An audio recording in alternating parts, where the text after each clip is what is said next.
morning. Thank you all for being here. Appreciate your coming out. It's always a wonderful venue to come and be together.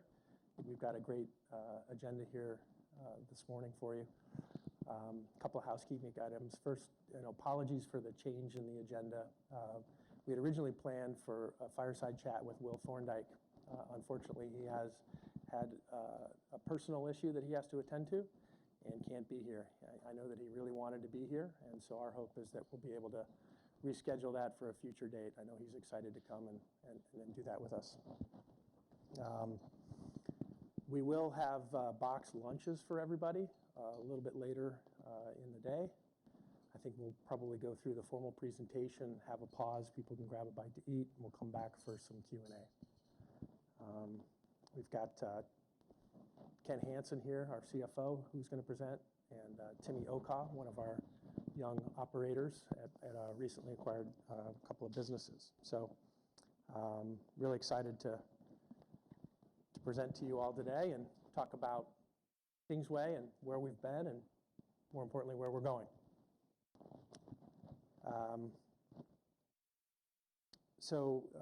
Forward to the agenda here, I think the first thing that we will do is have Kent come up and provide an introduction to Kingsway, a little background on our financial situation and the progress we've made there, and walk through our extended warranty segment and the operating performance for each one of those businesses. So, Ken?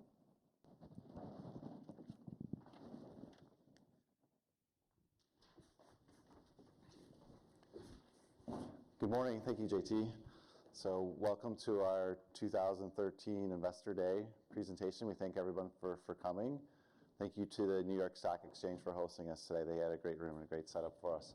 So as JT said, I'll cover an overview of the company. Not going to dive into a lot of details. I think a lot of people are now familiar with our background, but just to kind of remind people a little bit about how we're organized and our strategy. Then we'll cover some consolidated results, and then I'll dive a little bit into extended warranty as well, and then I'll turn it back over to JT, who will get into the Kingsway Search Accelerator part of our business, the sizzle and the steak, as we call it sometimes. So introduction to the Kingsway. So really, we used to be an Itasca company, which is, people are like, where's Itasca?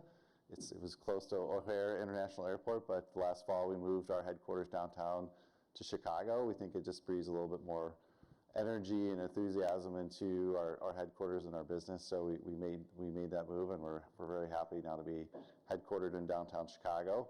Our employee base has grown to over 400 employees with the recent acquisitions of C-Suite and SNS, and that includes a lot of the travel nurses that we have at SNS that I think JT will cover a little bit more later on. And not going to read all the financials information on the slide. You guys can see it, but just thought to point out, since our last Investor Day, our first one in a while, which was in October of 2021, our stock has been up a little bit over 50%. So kind of, we like to say we do what we say we're going to do. So hopefully people are seeing that as well.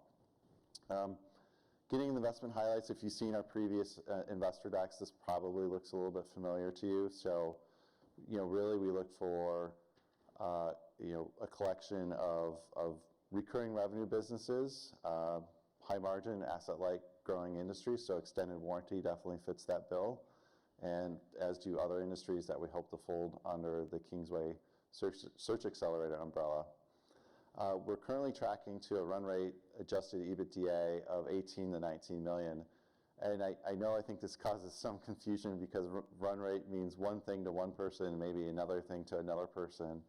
And so to us, that means 12 months of EBITDA, and not taking Q4 and multiplying it by 4, or Q1 multiplying it by 4, looking at it's really the TTM of the businesses that we own, and for the recent acquisitions, sort of coming up with a sort of pro forma almost EBITDA for those going forward. It's hard because it's hard including businesses in the run rate or prior to when we own them, but so we sort of make an estimate of what we think we'll have when these businesses are stood up in a, like we say, a run rate going forward. a big asset on our balance sheet that doesn't actually appear on our balance sheet is our net operating losses of $610 million. They were over $800 million at the end of 12/31, or just prior to that. And when we sold CMC, our rail yard business, late in December of 2022, we utilized almost $200 million of NOLs in that transaction. When I say NOLs, I'm usually referring to federal NOLs. And so we had almost no inside basis in that transaction. And so all the federal taxes were completely shielded by the NOLs that we have. And so we looked at that as being sort of a unique thing, because when we buy these businesses, we can usually shield the net income from federal taxes going forward. That asset has a full valuation allowance on our balance sheet, from an accounting perspective, because you need a history of utilizing those NOLs on a periodic basis to not have 100% valued, and we would hope in the near future that perhaps we start taking some of that down, but we just don't know yet. Again, we have the discipline M&A via the Kingsway Search Accelerator, which JT will get into a little bit more. And also substantial insider buying. Board and management own about 60% of the outstanding stock of the company, so we kind of, we eat our own cooking. We believe in what we're doing. And I think last but not least, the sixth one up there, it's probably the one that I like the most, is we've simplified our structure. I joined Kingsway in December of 19. It was very complicated business to understand. The financials were very complicated because of some of the legacy stuff that we've done, but we'll show a slide here in a couple minutes that shows because of the actions we've taken. I'm hopeful that people in this room have seen that come through the financials and sort of understand hopefully it's a little bit easier to understand than it's been in the past. Our structure, just to kind of remind people how we're organized as a company. So Kingsway, we have a holding company at the top. That's where JT and I sit. We have about 10 FTEs at that level, so we pride ourselves in having sort of a lean, mean holding company. We've actually reduced the headcount over the years, not because we had like a RIF or some sort of restructuring, just sort of natural attrition and sort of thinking of better ways of how we do some things. And so we really keep an eye on our corporate overhead costs. We try to keep those as minimal as we can. And this is where we do capital allocation. We oversee, asset management. The biggest one is we have about $45 million of float from the extended warranty companies. And so we have an investment manager that helps us oversee that as well. And this is where we do all the compliance, SEC reporting, things like that at the holdco. But we try to run a pretty decentralized shop. So we have two reporting segments now, extended warranty and Kingsway Search Accelerator segment. So we got rid of or sort of discontinued the real estate segment when we sold the rail yard late last year. And the other component of our former real estate segment is the VA clinic that we own in Louisiana. That is now being marketed for sale. It's kind of held for sale under the accounting terminology. And so because of that, our real estate segment kind of went away. It's now presented as discontinued operations in our financials. So our focus is really on the left side, the extended warranty, and the right side as well, the Search Accelerator. And we'll dive into these a little bit more. But extended warranty for businesses, large and growing market, about 75% of pro forma revenue and 68% of adjusted EBITDA. Pro forma is we sold PWSC last year, so we kind of take that out. That was one of our warranty companies. And then on the right side, the Search Accelerator. Again, we've got 4 searchers on staff right now. There might be a couple here today. And about 25% of revenue and 32% of adjusted EBITDA. And we would expect the Search Accelerator to grow as a percent of our business, not only because once C-Suite and C-Suite and SNS, we get 12 months of data underneath them, but as we hopefully buy more companies, we expect more to be in the Search Accelerator segment. Our strategy for growth, touched on this a little bit, organic growth, a lot in the extended warranty side of things, so sort of continue to leverage our existing markets and our existing customers, so I think increased customer penetration.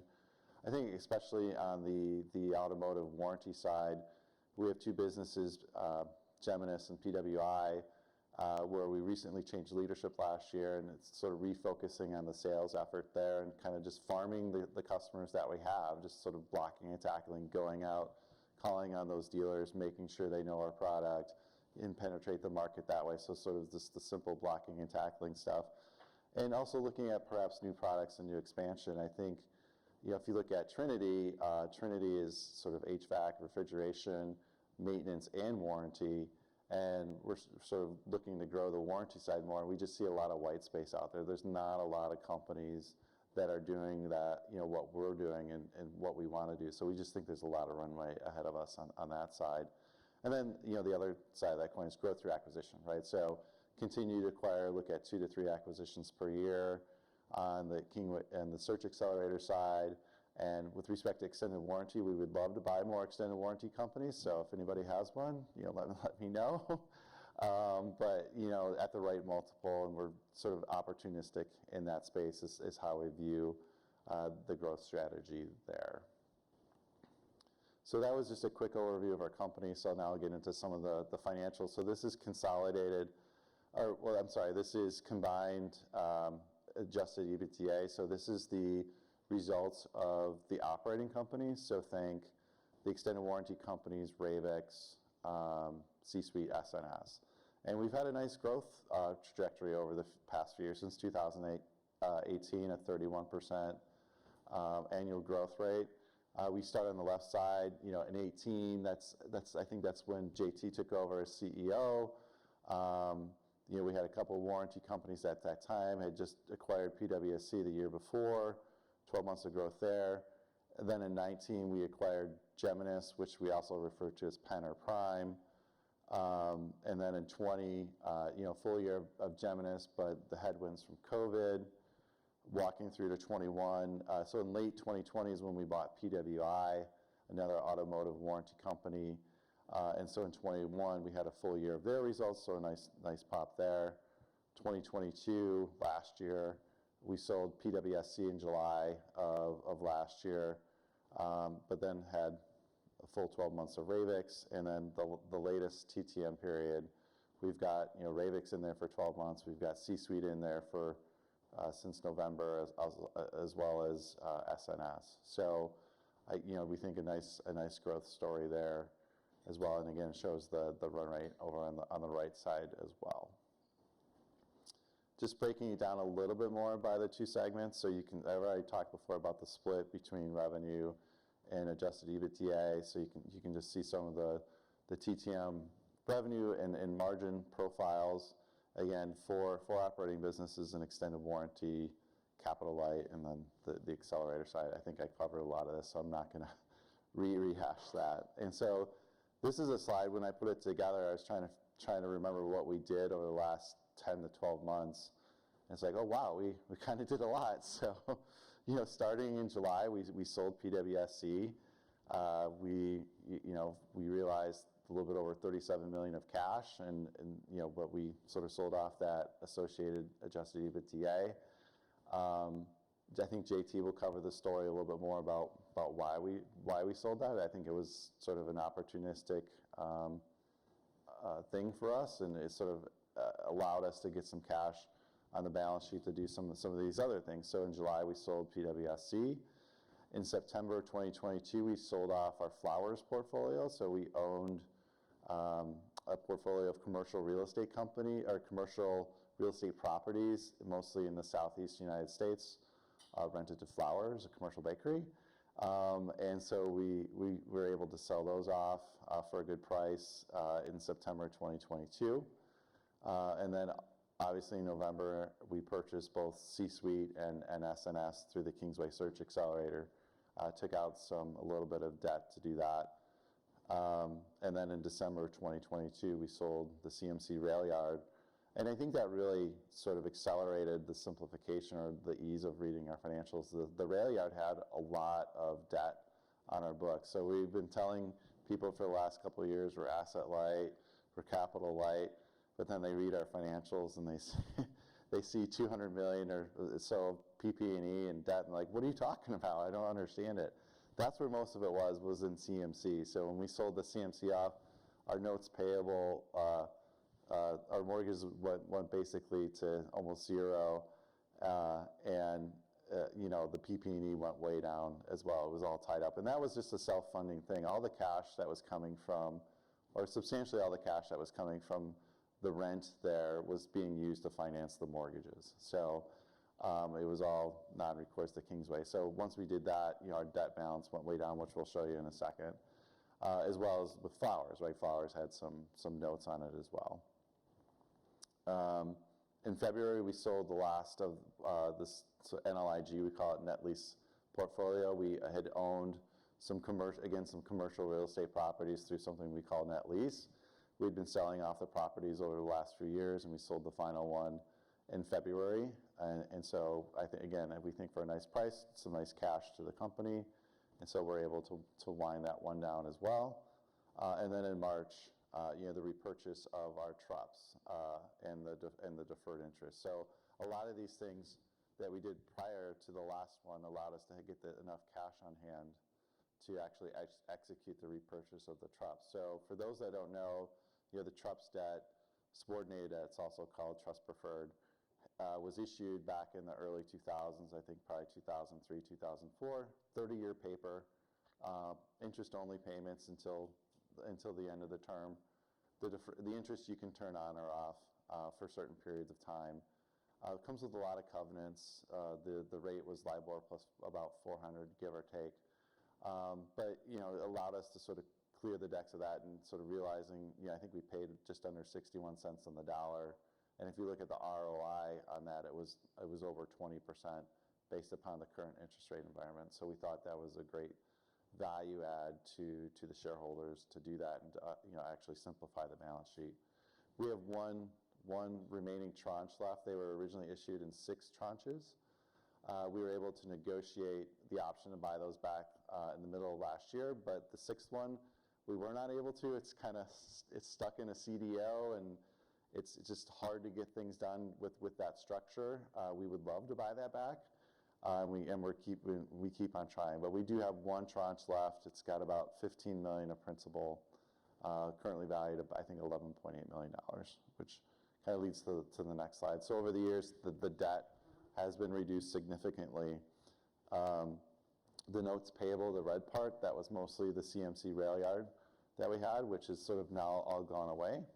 The TRUPs, which is the gray, again, is, okay, so we got 2 TRUPs, fair value and deferred interest, right? So we were deferring interest for a while under that, and when we rebought all the TRUPs in March, we paid back everything, so all the deferred interest. And so, going from a few years ago of a high watermark of $305 million, today down to $35.8 million of net, this is net debt, net of cash, we think is a very compelling story, and hopefully to our investors and shareholders that they recognize this as well. So from a company-wide perspective, so what are we looking at in sort of the near term? Just remind people we have about 3.2 million of warrants still outstanding. So we issued these warrants about 10 years ago, strike price of $5, and they expire in September 2023. So there have been a number of exercises over the last 6 months.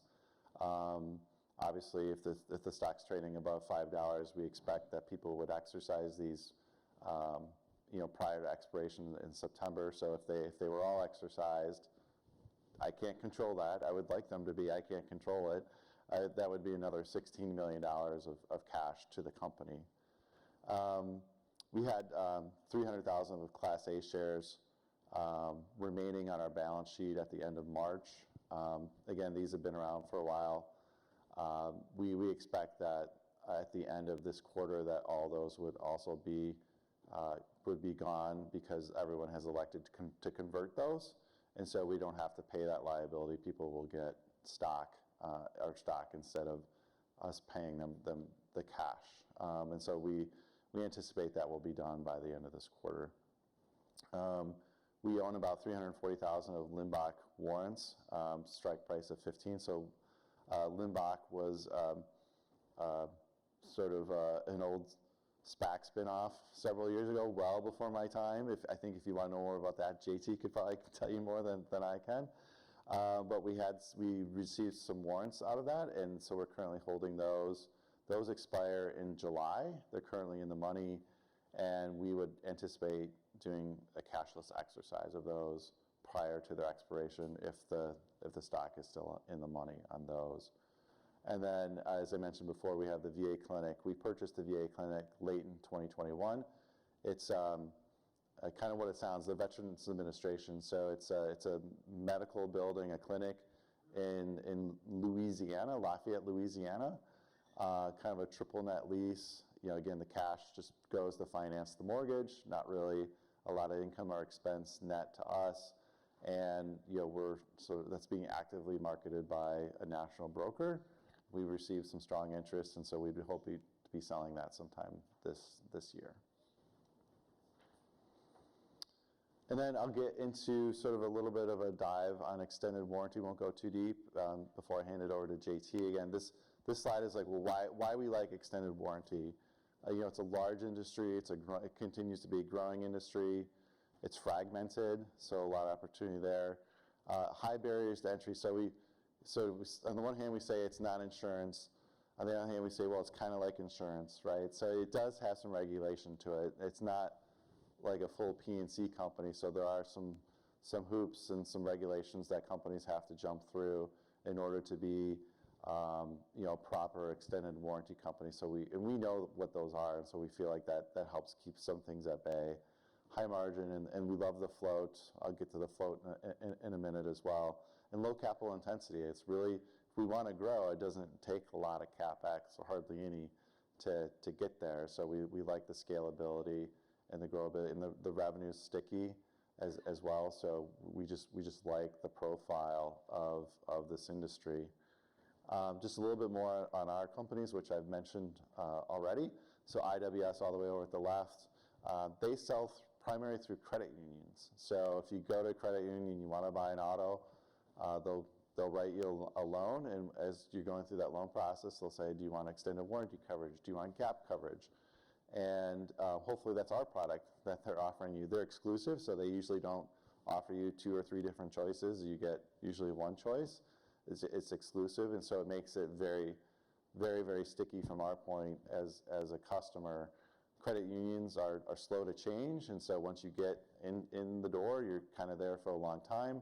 Conversely, it's hard to get in the door, right? But I think Eric Buchanan and team have done a great job of sort of targeting that market and sort of going through the list and knocking on those doors and bringing in new customers.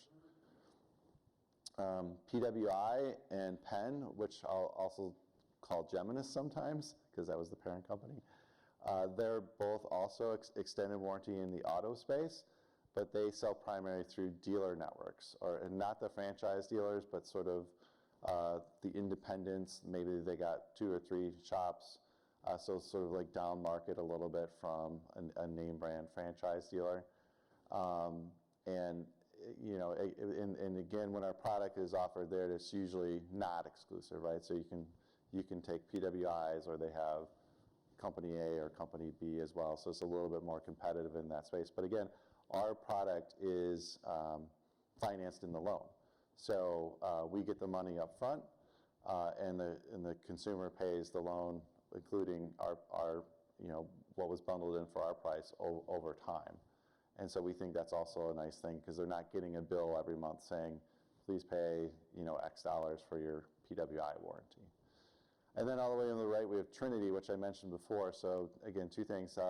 They do maintenance services as well as warranty, provide warranties, and HVAC, refrigeration, commercial space as well. And this is where we think there's a lot of opportunity on the extended warranty side in their space. Just a little bit on their go-to-market strategies. I think I've probably covered a lot of this on the left side, the automobile companies. So again, it's sort of getting out there in front of the credit unions, in front of the dealers, and just kind of making those sales. And on the right side, the Trinity side, it's new products, especially on the warranty side, penetrating the market there as well. Sorry, a bit of an eye chart on the right, but just to give a sense of the breakdown, so to kind of give you the sort of size of the companies here. PWI is the biggest by revenue. Again, this is adjusting out for PWSC. So PWI and IWS are the two largest in our extended warranty segment. And then on the right, it's just the adjusted EBITDA for the warranty companies. And the red is actual, and the blue is pro forma. So I know some people just say, just give me the actual, I'll figure it out. Some people are like, well, I want to know the pro forma without PWSC. So I thought, well, we'll give everybody both. So, but you can see it's a nice trend line that's going. We continue to grow these companies as well. Net debt on the extended warranty side has kind of gone up and down. We think we're using leverage here efficiently. We see a large pop in 2020. That's when we bought PWI, and we were able to finance that sale with almost 100% debt at that time. It was about $25 million at time, and then after that we continue to just pay the debt down. It's our partner there, CIBC. They've been a great partner for us. The loan amortizes at about $926,000 principal per quarter, and then every year we make what's called an excess cash flow payment, so a formula, and we split any sort of excess between the bank and us as well. And that's kind of what happened in the first quarter. Net debt ticked up slightly. You can see that sort of gross debt was down because of principal payments, and it really grew up because of cash, because we made the excess cash flow payment to the corporate entity in Q1 to help us out with some of those other initiatives. So that's the only reason why net debt ticked up just a little bit, and we would expect that to continue to sort of trend down as the loan amortizes and the company throws off some cash. In February, we were able to get a little dry powder. We entered into an agreement with CIBC, the lender on this debt already, to add an additional $10 million that we could draw between now and basically the end of February of 2024 if we need it, right? I think it's nice just to have some dry powder in case you need it. The terms and conditions are pretty similar to the original loan, and so we thought it was prudent to do that at that time. And the last, I think, part I'll cover on extended warranty is just managing the float. So we have about $45 million of float. And for those that may not be attuned to how this works, is so when we sell an extended warranty policy, let's just say the cost is $2,000, $1,000 of that goes into a trust used to pay future claims, and $1,000 stays with the company as sort of a claims administration fee. And so, and our policies are backed up by a AAA rated insurance company, think Assurant, think AmTrust, and they sort of, we pay them a fee to sort of backstop our policies. And so because of that, they require us to set aside some money in a trust, but we're allowed to invest that money according to certain guidelines. And most of it is, fixed maturity bonds, think U.S. government bonds, some unis in there, some high grade corporate bonds as well. So low risk, and then we match the duration of those investments to when we think we're going to pay the claims. So if we think we're going to pay a claim on average 2 years from now, we'll enter it into sort of the maturities that sort of match that. And I think for IWS and Penn, I think the average is around 2-ish, and for PWI, I think it's closer to 3. So all this stuff is starting to turn over again at much higher interest rates than when we entered into them a year ago or 2 years ago. And so, we've seen the market yields on this portfolios go up almost, 2 to 275 basis points over the past year alone. And that investment income comes back into the company, comes back to us. And so we're sort of looking at that and sort of thinking that our interest income will go up significantly since what it was in the last 12 months, assuming the interest rate environment continues to do what it's doing now.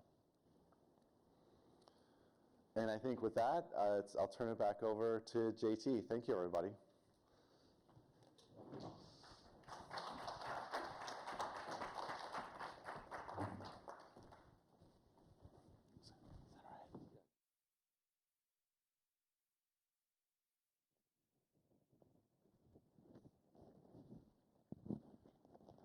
right, thank you, Kent.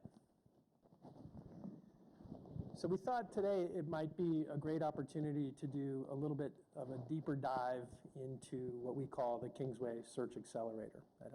Many of you are probably familiar with the search fund model, or what is now often called ETA, Entrepreneurship Through Acquisition.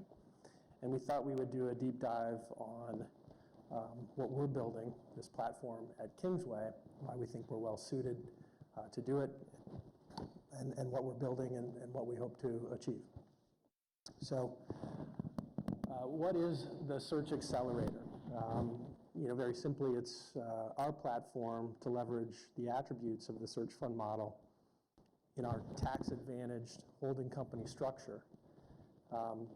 Very simply, our goal is to partner with exceedingly talented entrepreneurial young managers, partner with them, support them in their search for and acquisition of really wonderful lower middle market businesses, and then provide support and guidance in strategy, operations, and execution to deliver great outcomes. We like to call it entrepreneurship in a supportive environment, and the goal is to compound capital at very high rates of return over a long period of time. So why are we well suited to do this? Maybe first a little about me.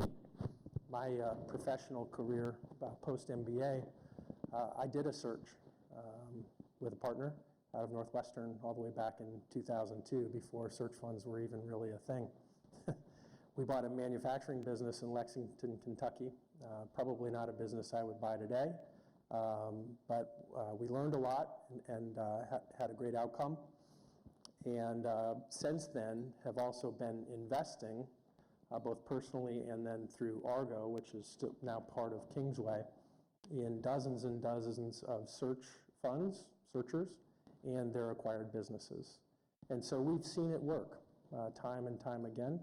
Our experience sort of mirrors what you will hear about in the Stanford GSB study. And so we feel like we come to it with deep experience and background in search and the model, and having been a searcher, looking for a business, and then running a business, kind of know the trials and tribulations of being a young manager in a small company. And then finally, we have actual demonstrated success at Kingsway, leveraging the model for a great outcome. And we'll talk a little bit later at sort of the end of the presentation about our experience at PWSC, which, as Kent mentioned, we sold in July of last year. And then obviously we have early success with Timmy at Ravix, and Timmy's going to talk about his experience as both a searcher and more importantly transitioning into the CEO role at Ravix, and now Ravix and C-Suite, and with Charles Bogualu, who recently acquired SNS. So demonstrated success here at Kingsway as well.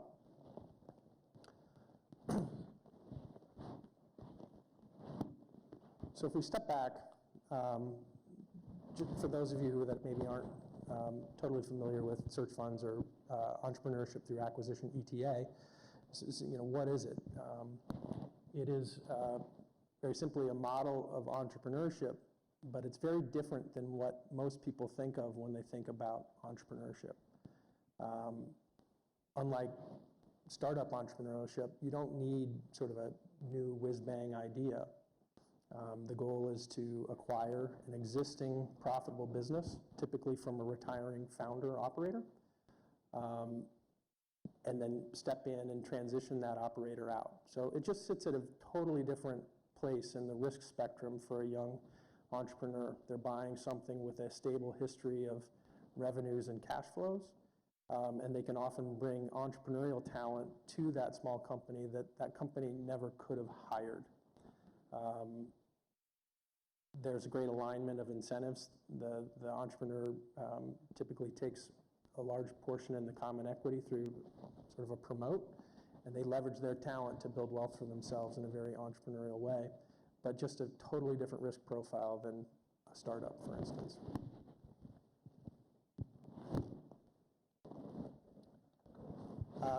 And they've been around for a long time, 30 plus years, I think. Stanford has been tracking every search fund ever formed, and then the companies that they acquire. And as an asset class, if you want to call it that, they've delivered exceptional returns over that 30-plus year history.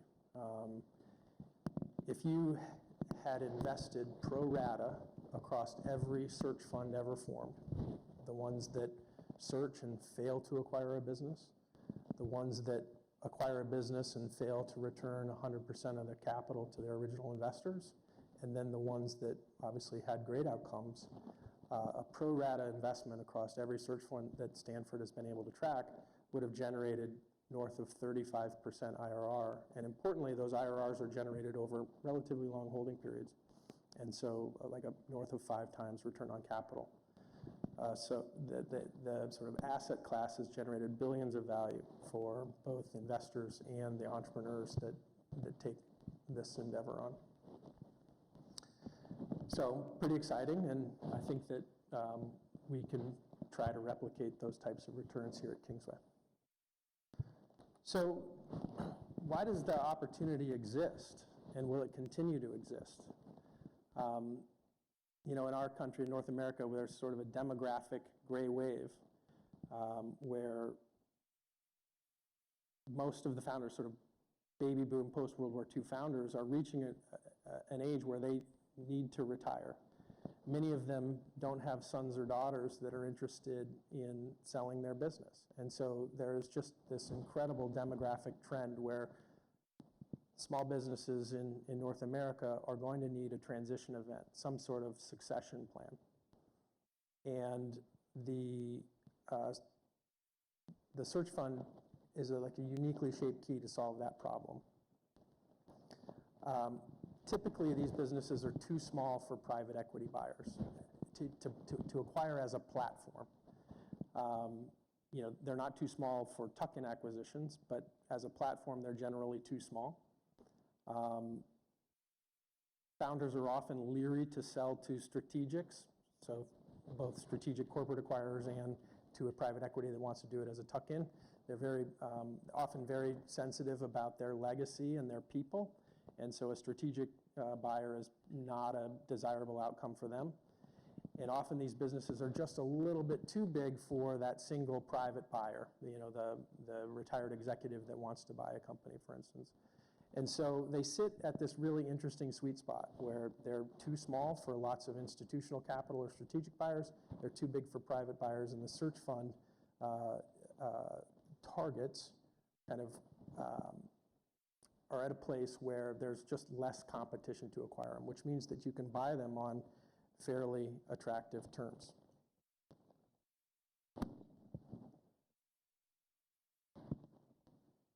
So, like I said, I think it's just a very uniquely shaped key to solve this problem for lots of retiring founders and operators. It provides the financial capital for liquidity. They get to monetize what is, in many cases, their largest asset. And they bring human capital to the organization to make, you know, changes over time and accelerate growth while maintaining the founder's legacy. We like to call it succession capital.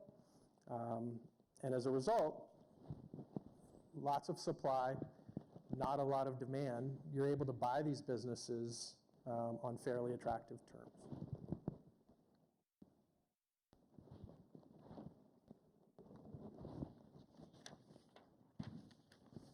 Once you buy the businesses, there are often opportunities for value creation, right? So you've got really talented people, and we'll talk about some of the backgrounds of the people that we've got here at the platform. So talented people coming to work in small businesses to improve them after they're acquired. And many founders, as they get sort of later in their career, become a little bit more risk averse in our experience as they enter sort of a new life phase. And these businesses are often run for cash flow and lifestyle. And so by upgrading the talent and then the ability of those people to attract really great management teams to the company, apply operating discipline, focus on cash flow and growth, you're able to often accelerate and improve the businesses you acquire.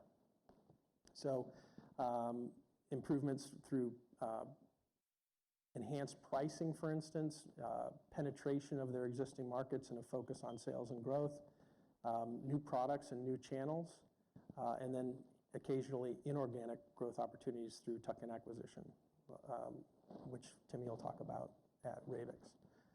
So we just think it's an incredible model. I don't know that anyone is doing it within a public company. There are lots of different ways to attack ETA. We've got our own sort of unique approach. But I think, when I came to Kingsway, given my background, when I first thought about coming to Kingsway, in my mind, it was the perfect platform to execute this strategy. It's a permanent capital vehicle with the imprimatur of a public listing and this incredible tax advantage. And if you could build a portfolio of businesses with the return profiles that search has historically had, and then compound that capital tax-free for a long time, great things could happen. So we're really excited about the accelerator platform. I want to introduce now Timmy Oka. Some of you may have met Timmy earlier today or have talked to him in the past. Timmy was our first true searcher, OIR we call them, operator in residence, on the Kingsway Search Accelerator platform. He has an incredible background. He went to undergrad and got his graduate degree from Stanford. He worked as both a hardware engineer at Intel and a software engineer at Salesforce before going to Harvard Business School, where he graduated with honors. He learned about search at HBS, really wanted to do it, but felt like he needed to round out his operational toolkit before he stepped into that sort of entrepreneurial journey. Went to McKinsey for a couple of years, and that's when we met and started talking about the Search Accelerator platform. So we were delighted to have him come. He helped us build the original sort of sourcing tools that we're using now, the software stack that we use to reach out to private businesses, bankers, brokers, and screen them and engage. And so he was instrumental in helping us begin to build the architecture for what we're building at the Search Accelerator. He successfully engaged with retiring founder of Ravix in a proprietary way, so no broker or banker involved, and built a relationship with Dan Sakani there, and was able to acquire Ravix on very compelling terms, like we talked about. He has now been in the seat there for just over 18 months and has done an exemplary job, first transitioning into the business, learning it, transitioning Dan out of the business in a very great way. They have a great relationship. And now, after one lap around the track, so to speak, is leaning into all of those improvement initiatives and growth initiatives that we talked about.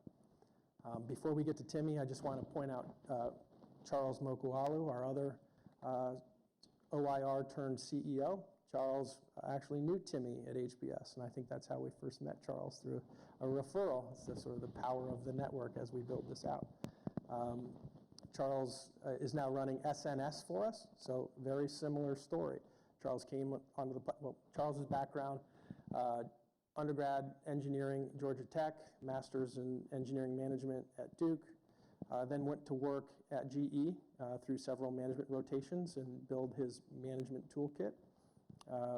Went to Harvard Business School, learned about ETA at HBS, and was very keen to do it, didn't know how to do it. He took a job after business school, but was talking to Timmy, and that's how we met. He came and searched for a year and a half or so and acquired SNS last fall. And so he's very early stages there, transitioning in, transitioning out the founder. And so our goal would be to have Charles come back, the next time we do this and do his case study. So, and we hope to be able to do that sort of every year, have our next searcher that's been in the seat for 12 to 18 months come and talk about their experience as a new CEO in an acquired business. So with that, I'll turn it over to Timmy, and he'll walk us through life in the seat.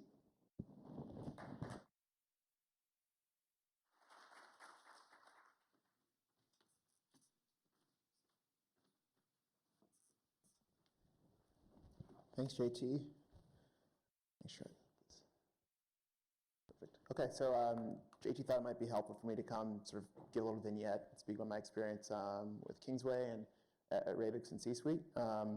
So just backing up to the beginning, I joined Kingsway in August of 2020, and we ended up closing about 13 months later, October 1st of 2021 for Ravix. So Ravix Financial, we call it Ravix Group, is a provider of outsourced accounting, HR, technical accounting, and turnaround services, primarily focused historically on supporting sort of venture capital-backed businesses. It's based in the Silicon Valley, and at acquisition was about 60 or so employees. We acquired the business for $11 million, which is roughly 4 times TTM EBITDA. It was a situation where we started speaking with Dan. It was a proprietary process. There was sort of no shot clock, no other people in the process. And as we were going through close, the business was just continuing to perform better and better and better and better. And so we just kind of let it sit a little bit, and we saw it was going the right direction, and we made sure we got it closed before he changed his mind. But it's been great so far. So just a brief snapshot. TTM for March, we're about 15.2 million in revenue. It's 6.1% growth over the prior period. And a few of the characteristics that we like about Ravix and have held true. It's pretty stable, the revenue. It's reoccurring, not recurring, but reoccurring quite a bit. Very low capital intensity. We just have labor pretty much as our only major cost. We've a really nice industry tailwinds. As you all know, every year there's new ASC pronouncement, which just creates a lot of more work for us as our clients have to get compliant because they go through audits.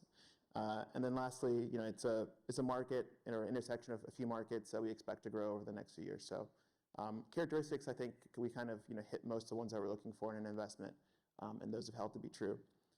So year-over-year performance, if we go back to March of 2022, that was about, 6 months into our ownership. It was about 2.7 million TTM in EBITDA, or 2.8, and currently we're about 3.3 million in EBITDA, so up about 19%.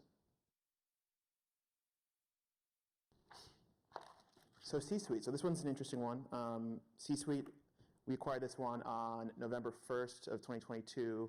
I actually wasn't looking for an acquisition at this point in time. There's sort of, I don't know if it's a rule, but you hear it repeated a lot. Everyone says, just wait 18 months, so I was a little early on this. But it came through the accelerator, which I think is one of the interesting things about what we're building here. So Charles is actually looking at this opportunity in SNS, and he had diligenced it. He'd met the owners.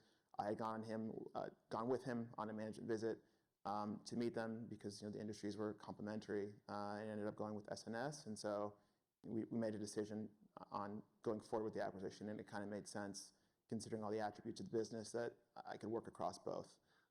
So on November 1st, we acquired this one for 8.5 million. It's about 4.5 times the TTM EBITDA. And a few of the characteristics that we like about it, similar to Ravix, very low capital demands. A bit more unique, I think, in the fact that our bench has no carrying cost, right? We only pay them when they actually generate revenue for us. There's some reoccurring characteristics. I would say it's more so the client profile being firms. We can get sort of repeat work with firms, right? So private equity tends to be a bit more loyal than venture capital. So if you get in good with this particular firm, they'll tend to use you pretty consistently for subsequent work. Growing industry. I was talking to a few investors, and everyone's got a friend who's in that second stage of their career, looking to do CFO sort of consulting. So there's a lot more demand in that area.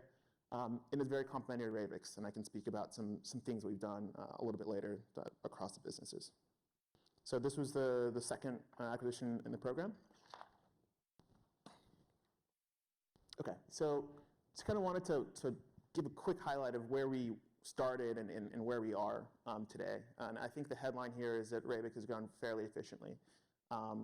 So we started in September 2021. We were about 12.6 million in revenue TTM. As I mentioned, we're about 5.2 now, so that's up about 21%. But I think the interesting thing here is that we've done it with sort of the same number of employees. And I think given our business model, there's really one lever that made that possible, which is pricing. Our EBITDA is up about 40%, and our clients are up about 18%, over the past 5 quarters. So overall, very efficient growth, right? We've kept our headcount reasonable. We actually lost a few people, primarily to clients, and I think it speaks to the talent of the folks that we have. We probably would have been a little bit larger, but our people tend to get taken away from time to time because they're good, and that's one of our focuses, making sure we have very talented staff. Okay, so if we just want to do a quick review as to sort of what we thought Ravix was going to be when we first acquired it versus kind of what we've experienced today. Kind of put this little slide together here. These are 3 sort of key components of our thesis that I took off of a sim that I put together when I was looking at Ravix. So the first one was sort of the industry profile. The revenues were really going to be stable. It was going to be low capital intensity, resilient in downturns. And I think we've seen all that, and so just kind of a few things that we've seen. So, the revenue is fairly stable. If you look at our, revenue performance quarter over quarter, it's, very minor fluctuations. We've seen more FASB regulations come in place to create opportunities for us. So, the lease accounting, I think in 2022, became applicable to all private companies. We got a lot of work from ASC 842. And then also, even some of the instabilities created a lot of work for us. So when SVB went down in March, there was just a whole lot of work for us, making sure our clients had homes for their cash, making sure all the accounts were reconciled, et cetera. So we were able to sort of, in good times and bad times, find opportunities to add value for our clients. The second one was a sticky, fragmented customer base.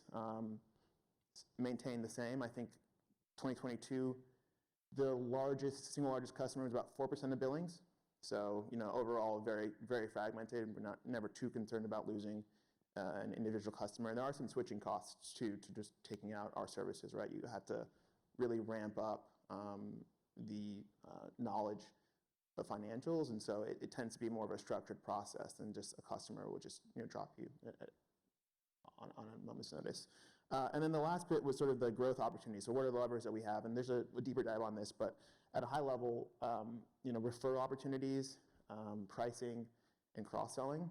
So of the 3, we've done 1 so far. I think the other 2 are still applicable, but we just haven't really had the time yet to seek those out. But we definitely improved our pricing quite a bit. That was just sort of the low-hanging fruit. As JT mentioned, I think a lot of these businesses have become lifestyle businesses, and a lot of the owners don't want to rock the boat. They're very comfortable. They know their clients really well. And so oftentimes you can come in and make some of these small changes and have outsized impact fairly early on. Okay, so these were the key sort of growth levers that we thought we could tackle and the impact we expected them to have. So the first one was pricing discipline. When we had acquired the business, I think in 2021, there was a negative 3% year-over-year price increase. Excuse me. And the prior year it had been flat. So the way they've been doing pricing was not particularly thoughtful. It had just been, we'll add $1 here, 50 cents here. If a client is mad at us, maybe we don't increase the price. And so one of the things that we did was just sort of put in a pretty sort of standard process on pricing. Everyone gets a price increase, on the quarter following their 1-year anniversary and every subsequent 1 year. And so by doing that, we were able to increase our year-over-year pricing by 11%. And so most of that kind of just falls down to EBITDA. We anticipated having a minor impact, but it's been a fairly major impact. There has been some effect, obviously, the economic environment. There's been some turmoil. Our billable hours have actually come down, but we were able to maintain a lot of our revenue at a higher margin just because sort of we did this pricing. The second area we thought to work on was improving our marketing short term. A few things that we did. We improved our website. We've done some sponsorships, done some podcasts, things of that nature. We're seeing some dividends from that as well. We're generating some business, just inbound from people hearing us on certain avenues, certain podcasts, things of that nature. One of the areas that we're beginning to focus more on is sort of this ETA ecosystem. So I've had a lot of investors come to speak to me about my experience at Ravix. I think there's interest in investing in similar businesses, but also I think there's an identified need for a higher level of financial sophistication on the accounting teams, particularly with these investor-backed businesses that go through audits and have certain reporting standards. A lot of the I guess operators or services available to that market I guess don't quite meet the standard for some folks, and so I think there's a potential there for us to broaden our base a little bit, just outside of venture capital, also into sort of more ETA businesses as well. And then lastly, on the marketing, we've seen some moderate impact from improving our website, SEO, Google Ads, things of that nature. It's just, I think, brand building. I'm not sure we're going to be able to quantify it fully, but we have seen some positive dividends from our activities there. Now, so the last three, increased referral incomes, growth, and developing fundraising services. I think these are still great ideas that we may pursue eventually. It's just sort of where my time has been able to be allocated. Haven't had time to focus on those three yet, so I'll focus just primarily on the ones you see here in blue.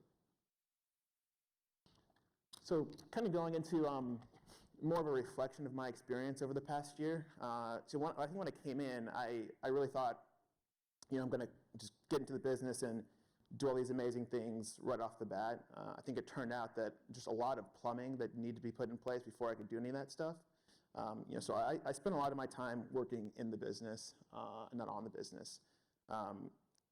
Many things, right? Implementing Salesforce, getting us off of spreadsheets, everything was in Excel, getting us into systems where we could actually track and report on our data, integrating with the holding company, moving all the benefits over, the payrolls, moving the accounting system over, and managing a lot of client issues.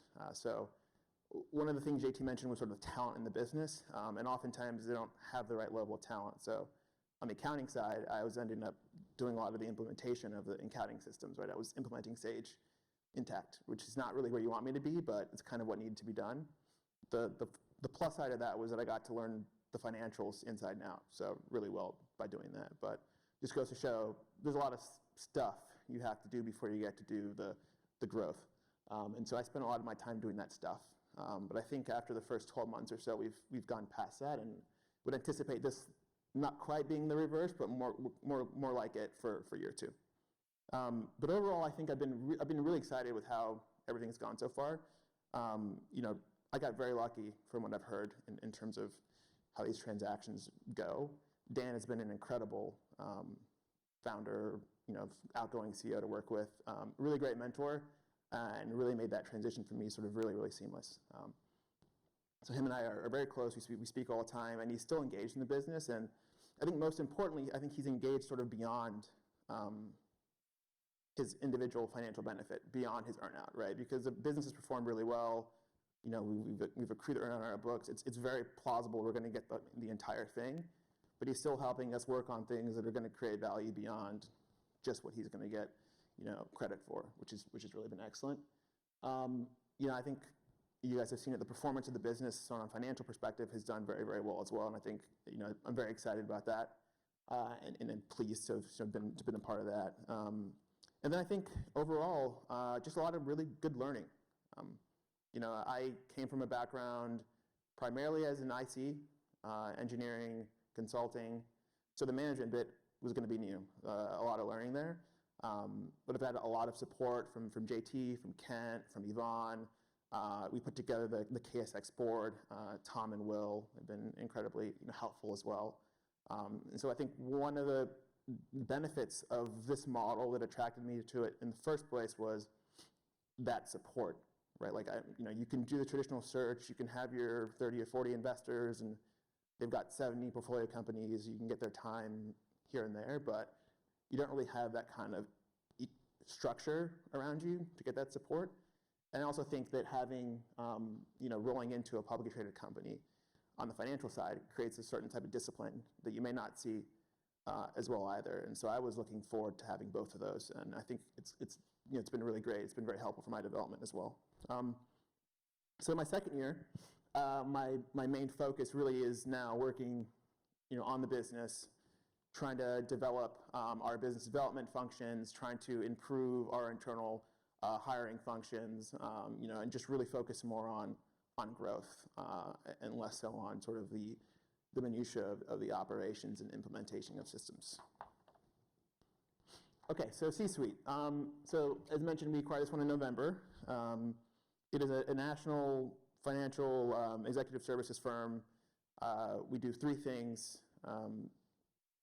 project work, interim CFO work, and we do a non-retained or contingent search. Our customers here are primarily sponsors on the private equity side, and our employees, our partners, they're mostly sort of CFOs. A typical C-suite partner is an MBA CPA with about 20 years of experience in the industry. So Ravix and C-Suite are really complementary businesses. They're on the opposite side of a lot of coins: venture capital, private equity, fractional. At Ravix, everyone's working, call it 5 to 15 hours on a client, whereas C-Suite's much more interim. If you want somebody sort of full-time, but for a fixed, limited period of time, that's C-Suite. And then, it's more sort of CFO consulting, and I'd say we're a little bit more on the accounting side, over at Ravix. So it's very complementary businesses, a lot of opportunity for cross referrals. It's not technically a tuck-in, not technically a tuck-in. I'm operating the businesses separately, but we've got sort of common administration across both. So I work across both, our controller works across both, so we have an accountant across both. So we're able to work pretty efficiently across the two. And as I mentioned, this was sourced by Charles, right? So the power of the program, having other people who are actively in the market looking for businesses, with Charlie now coming across opportunities, that could roll into our business. I didn't have to do anything on my part to find this great opportunity. So we've been running here for about 6 months. It's been a good 6 months. I think we're off to a strong start. It's been a little bit more difficult than Ravix because of more exposure to M&A activity. As mentioned, we work primarily kind of in and around private equity, so the engine of the business is M&A activity, which is down, historically low this quarter.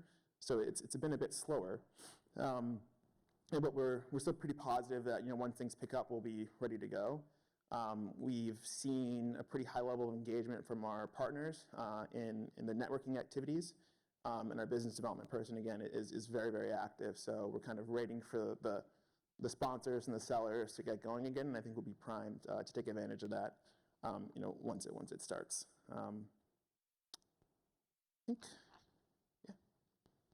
I think that's all I got for that. JT, I think JT was going to speak about SNS and the rest of the program.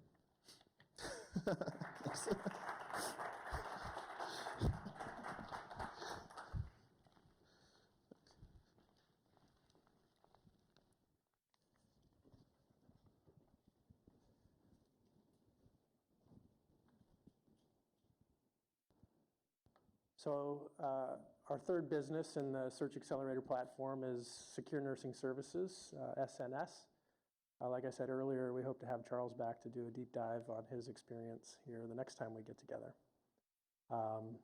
In similar vein, founder-led business that Charles developed a relationship with and was able to acquire the company in November for roughly $11 million and what was roughly 4 times TTM EBITDA through July of last year. So when we did our Q of E, it ran through July 2022. That business actually, because of some booming demand in travel nursing, actually had an outstanding third and fourth quarter. And so if you looked at it sort of true TTM when we closed, it was probably less than 3 times when we acquired it. We underwrote it with the expectation that there would be mean reversion in travel nurse staffing demand, this sort of outsourced or contingent sourcing by hospitals. And so we feel very comfortable that we bought this at a very attractive multiple of sort of forward expected earnings. Again, the numbers on the left are sort of TTM based on our quality of earnings analysis. We don't, similar to C-Suite, we don't have a full year of financial performance here since we've just been operating it for 5 or 6 months. But as we get audited financials coming through, you'll see that our reporting will be get to a point where we can talk about true trailing 12-month EBITDA. I will say our thesis was correct here in that there would be mean reversion on the travel staffing side. The good news is Charles has been able to offset the lower travel nursing demand with more per diem staffing demand. So this business does places nurses on travel assignments, typically 13 weeks, predominantly in Southern California, but also does per diem staffing, so daily staffing of nurses when a hospital has short-term needs because someone calls in sick. So from a total number of jobs staffed, the business is down single digits compared to this time last year, which was in the middle of the Omicron spike.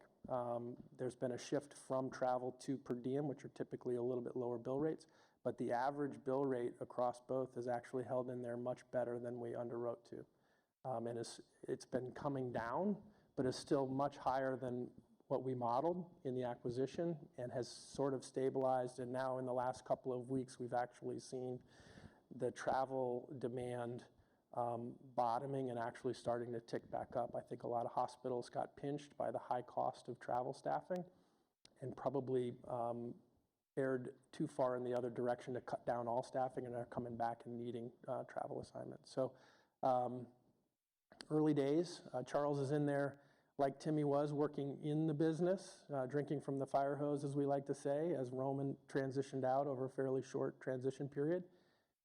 Learning the business, sitting in every seat, getting his one lap around the track. He will develop his ideas around the industry and the strategy. And, a year later, we'll be able to start thinking about executing strategies for profitable growth. So we're very excited about our entry into healthcare staffing. So I talked about the history of search and why we think we're uniquely suited to build a platform to leverage this model in our unique structure. Again, coming back to sort of the 3 legs of the stool. First, we want to partner with exceedingly talented young people. We want to buy a portfolio of great lower middle market businesses. And then we want to provide operational support and scaffolding with the goal of compounding capital at very high rates of return over a long time. What's interesting is we talked about the returns in search, right? 35% net IRR to investors, 5.2 times ROIC. Interestingly, obviously there have been some huge sort of home runs there, but if you exclude the top 5, those numbers don't really change that much.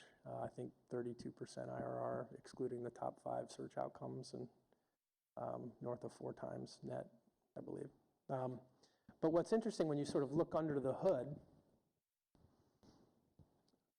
34% of searchers who raise capital to go out and try to find a business actually have to shut down their search. They run out of time or capital or both and don't acquire a business. And then of the remaining 66%, full 27% of those fail to return 100% of their investors' capital.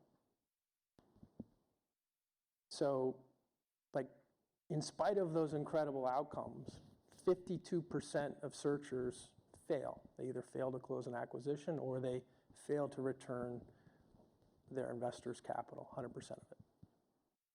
And so we see this as a huge opportunity to do better. And so as we're building the search accelerator, we're constantly asking ourselves, why do they fail? and how can we alter the conditions to actually improve the results. We call it bend the curve. How can we bend the curve? And so first, if you look at the search phase, it's really hard, right? It's really hard to find a really good small business. And ultimately, it's a time problem. It's a shot clock problem. And that cascades into investment decision and underwriting problems as people run out of time. But start with the traditional searcher. They raise capital from 15 or 20 LPs, and they create a website, kind of hang their shingle, drop their banner, and start. They've got to build a website, build a database of brokers and intermediaries, build the outreach tools, create some industry theses, develop lists of individual companies in those industries, and try to reach out to them. And it takes a long time. And so we call it the standing start problem. Every search fund that starts in the traditional model, it probably takes the first quarter of their time and capital just to get started. We think having a permanent platform with a pipeline of intermediated deal flow and industries of interest where we've already developed the databases of companies, the imprimatur of a public company when we're talking to brokers and bankers and business owners that gives that searcher credibility is a huge advantage. These searchers are going to come on the platform. They're going to step into deal flow. They don't have to go through the standing start problem. The second is each one of these searchers, they want to run one business, and yet they have to issue an indication of interest, issue a letter of intent. If they get it under LOI, they've got to run a comprehensive due diligence process. They've got to negotiate purchase and sale agreements with the seller. They've got to arrange their financing both with their equity sponsors and with their banks. And then they've got to close the transaction. There's a lot going on. Having been there, you're spinning lots and lots of plates all at the same time. And for the person who just wants to run one business, being excellent at executing a deal for N=1 isn't really a great use of their time. I think there are some benefits for these people to go through that. Cut your chops, get through the due diligence, make sure that you fully understand. But you shouldn't have to spend all of that time being excellent if your goal is to only do one deal. And so we can build all of that for them. They're going to still quarterback the transaction, but we can provide all of the support, right? We have our underwriting criteria. What we know are the attributes that make a good search investment. We have all of the forms and standard documents for what a good indication of interest or LOI looks like. We have the standard form of terms that we need to see in a purchase and sale agreement. We have a database of all of the third-party diligence providers, whether it's quality of earnings or insurance or HR or technology. And we can take a lot of that off of their plate to keep them focused on finding good businesses, right? And I think that by building that, the search platform, we can improve the results of the probability of our searchers actually closing an acquisition. I think we can do better than 66%. To that end, we recently announced that we hired Charlie Joyce, who is here today. Welcome, Charlie. Charlie joined us at the Search Accelerator as our VP of Business Development. A little bit about Charlie's background. Went to Georgetown undergrad. After undergrad, worked at GE, went through their highest level management rotation program. Went to Harvard Business School. I learned about the search model there. Worked in a few roles, but set out to do a self-funded search. And that's how we first met. He had a deal under LOI in the Northeast here and was hoping to buy this small business. In due diligence, he decided that maybe it wasn't a perfect fit, but we agreed to kind of keep our line of communications open. And I just really liked him and felt like he thought like an investor and has a background in search. And so we came up with this role for him. And so Charlie's role here at the Search Accelerator is probably threefold. First and foremost, to really build out our indirect sourcing model. So we have a database of 3,000 or so brokers and bankers and intermediaries. Both add to that and stratify that in different ways to build the most effective communication method to get the highest sort of relevant deal flow, right? We have a saying, sort of recency plus frequency plus relevance equals resonance. And so try to maximize that equation depending on the profile of the intermediary. He's also going to continue to build out our lending relationships. We have a handful of banks that we like to work with that lend to search fund acquired businesses, and so we want to solve that financing problem for our OIRs, and so we're going to continue to build that out. And then he's also going to help on sort of general awareness of the Search Accelerator within the ETA community, both in sort of industry events and on the campuses of business schools, to continue to build the pipeline for recruiting. So, like, uniquely qualified, having done a search himself, understands the model through and through, and I think this is an incredible resource that we can provide to our OIRs as they come onto the platform to immediately step into a steady stream of deal flow and allow them to focus on the industry-specific proprietary outreach.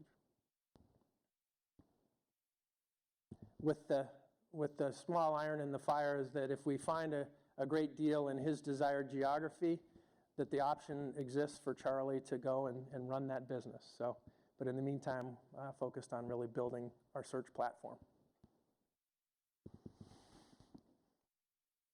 So what happens when a searcher fails to return 100% of the capital to their investors? And there's actually a study that's been done on this. It's called Search Funds in the Afterlife, and there are some common themes.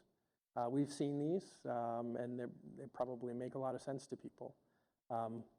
Start with wrong people. We call searcher issues: lack of leadership ability, lack of transparency, inability to solicit, receive, and act on feedback. As the search fund ecosystem has grown, search fund investors are investing in more and more companies. Their portfolios are getting larger, and so it can be the case that those boards are less engaged or less active than they have been in the past. And so we just have wrong people. The second is they do a bad deal, right? They buy a business in the wrong industry, or the wrong company in the wrong industry, or often in combination pay too high a price and use too much leverage. So bad deal, we think we can do a better job of underwriting good acquisition, so we'll get into that. And then finally, once they get in there, they just are unable to execute effectively. It's a hard job, as you listen to Timmy, right? You're drinking from the fire hose, you're trying to build out a management team while learning the business from the ground up. And so if you buy a very complicated business, it's very hard. And so some people just don't have the scaffolding and support around them to focus on the right things. And so these are the common themes of what goes wrong when a searcher buys a company and actually steps in. And so how can we alter those conditions to improve the results? Bend the curve. Start with right people. We're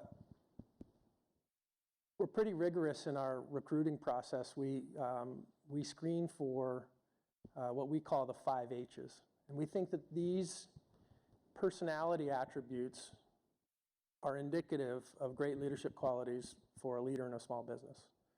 And they sort of work in ascending order, horsepower at the bottom being at the bottom. And by that we mean sort of the intellectual capacity to learn things quickly, come up to speed in a new company and a new industry quickly. And that they're omni-curious and always looking to learn and improve. Generally, the people we're talking to, based on their background, we sort of use where they went to business school and where they worked and the arc of their professional career as a crude proxy for horsepower, but they all have incredible horsepower. Next important, and these are sort of come to get, for us, they need to be in concert, hunger, and by that we mean sort of the insatiable desire to be successful in the thing professionally, personally, and hustle need to be in combination. The energy is sort of the grit and tenacity, perseverance to make that happen, right? Often when you get the first three, hunger, hustle, and horsepower, you don't get the fourth, which is humility. And yet it's very important as a young person stepping in and transitioning out a founder to run the business. And so humility, the willingness to understand what you don't know and seek to learn it from people that are maybe at a different station in a company is incredibly important as a young leader, where people are already skeptical when you come in. And then for us, the sort of most important one is honesty. We believe in hard form decentralization. It's how we're going to leverage our very small holding company staff. And by that I mean structurally very decentralized. Each one of these businesses is a standalone, separate operating company with somewhat limited oversight in the day-to-day and no intermediate layer of management oversight. And as a result, we need to be able to trust people. And so unimpeachable integrity is the number one thing that we screen for when we're recruiting these candidates. And all of the folks that we'll talk about have these 5 attributes in spades. We've thought a lot about this. And so I think, when we come back to right people, I think that by being very focused on these things is important. So just a quick introduction of the people that we've got currently searching for businesses to buy on the platform. We call them OIRs, Operators in Residence. Peter Dousman, Naval Academy grad, nuclear engineer, was a nuclear engineer on a nuclear submarine. Went to work at Flowserve, which is a large sort of nuclear power and supply company, and an MBA from Northwestern. Post-MBA, he worked here in New York at Gotham Partners doing industry due diligence for private equity sponsors. So uniquely suited to do deep dives on interesting industries and step in and run them. We really like people that come from service academies. I think that they develop leadership at a young age, disproportionate to sort of their peer group. So Peter is focused on geographically East Coast, sort of the entire eastern seaboard, and then industry deep dives in a few areas. Vendor managed services is an area that he's very focused on, so outsourced IT, but with a focus on cybersecurity. Drew Richard, really interesting background, West Point grad, and he flew an Apache helicopter in Afghanistan, which is a pretty awesome weapons platform. Again, Harvard Business School graduate and CFA. He worked at Chevron for many years in a variety of roles, but like all of these guys learned about search at business school and is now back. Drew is very focused sort of industry specifically on vertical market software. And so he's been spending most of his time developing lists and talking to companies in sort of niche VMS. We're happy to announce recently that Peter Hearn joined us. Incredible academic background, Cornell undergrad, JD MBA from Northwestern, worked at McKinsey, and then most recently was a principal at Centerview Partners, which is a very well-regarded boutique investment bank here in New York. Had learned about search, wanted to find a way into it, and was attracted to the Kingsway platform. So he's just getting started. He lived in Brooklyn. He just moved to Charleston, South Carolina, where he's going to be basing his search predominantly for now geographically focused in the Southeast, large and growing sort of demographics and population trends there, and developing out his industry theses. And then finally, we haven't press released it yet, but Davide Zanchi, who's here with us today, lives in New York, just joined us yesterday. It's his first day. Davide has an incredible background, PhD in neuroscience from Basel University in Switzerland. Actually developed a molecule while at Roche that made it through phase 1 and phase 2 clinical trials. So really impressive for someone at such a young age to have had that professional success. He went to Stanford Graduate School of Business, where he learned about ETA and search funds, and actually was introduced to us through Will Thorndike. Not surprisingly, Davide has a very specific industry focus on healthcare, and in particular, pharmaceutical services. So these are the outsourced services that large pharma uses to take a drug from sort of concept to commercialization.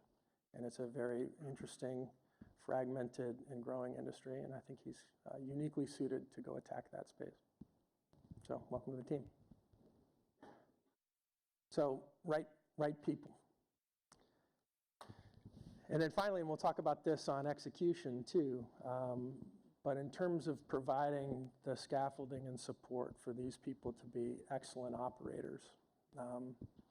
You talked about my background, having bought a manufacturing business in Kentucky.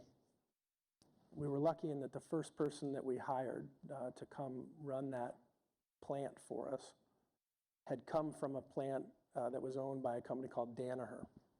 And he taught us DBS, the Danaher Business System, 15, 17, 18 years ago. And so we've been using the DBS tools. We sort of borrow heavily from the DBS playbook, and we believe it works.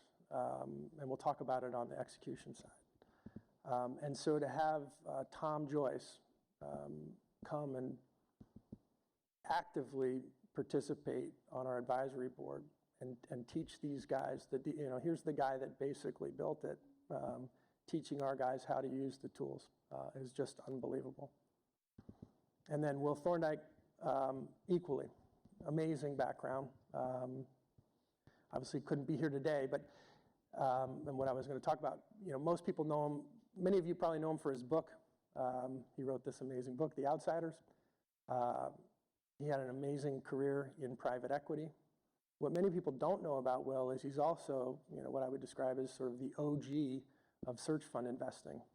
He's probably invested in as many or more search funds and their acquired businesses than anybody on the planet, and has been involved in that universe as a central figure for as long as they've been around.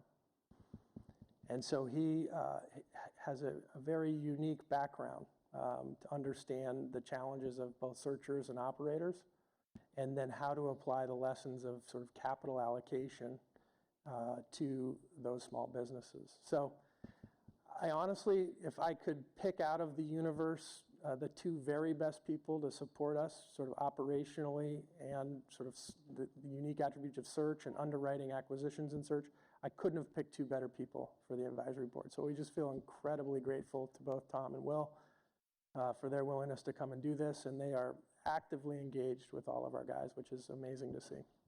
So it's a lot of fun.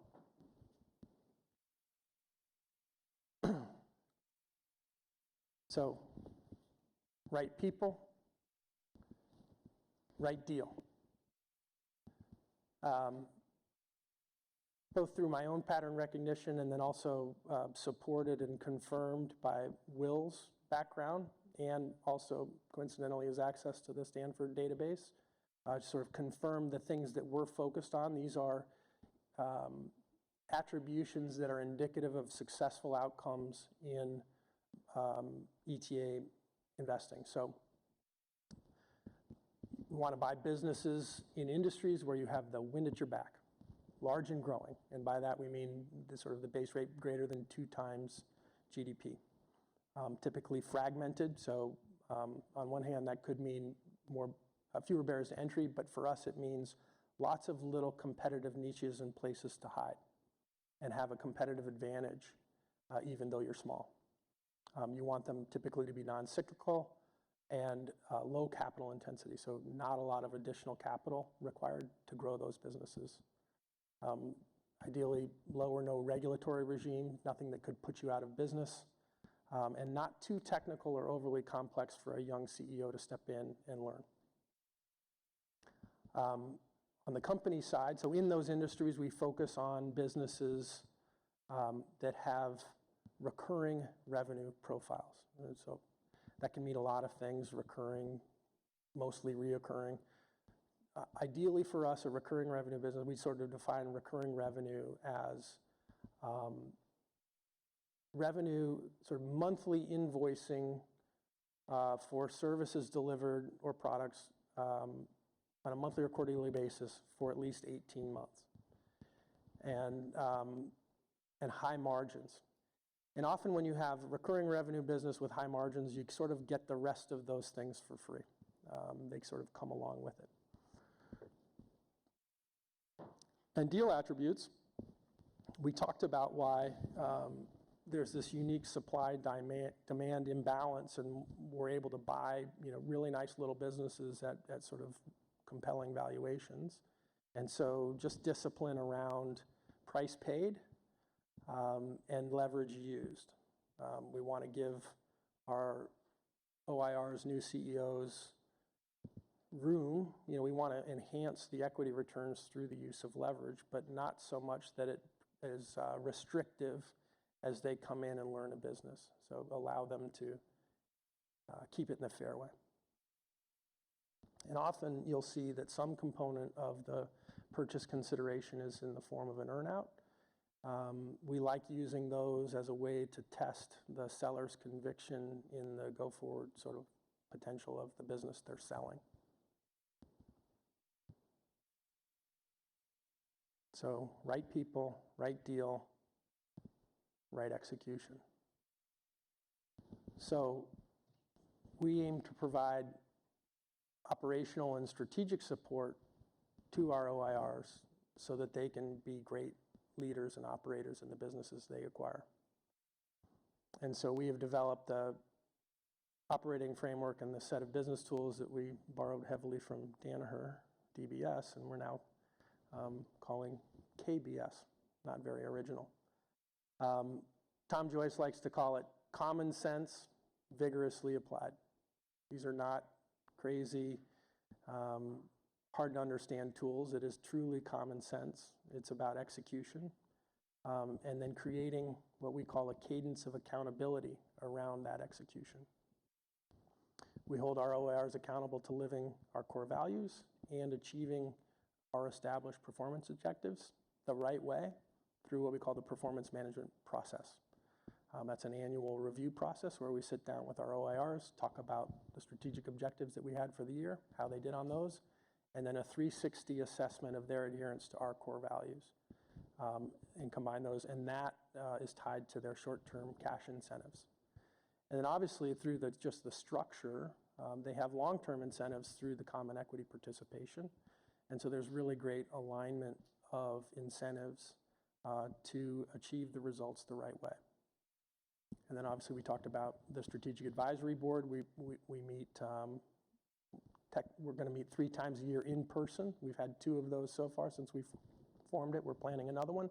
And then each of these guys makes themselves, in particular Tom makes himself available via cell and text to all of these guys. And so there's a really nice mentorship, mentor-mentee relationship between the strategic advisors and our operators.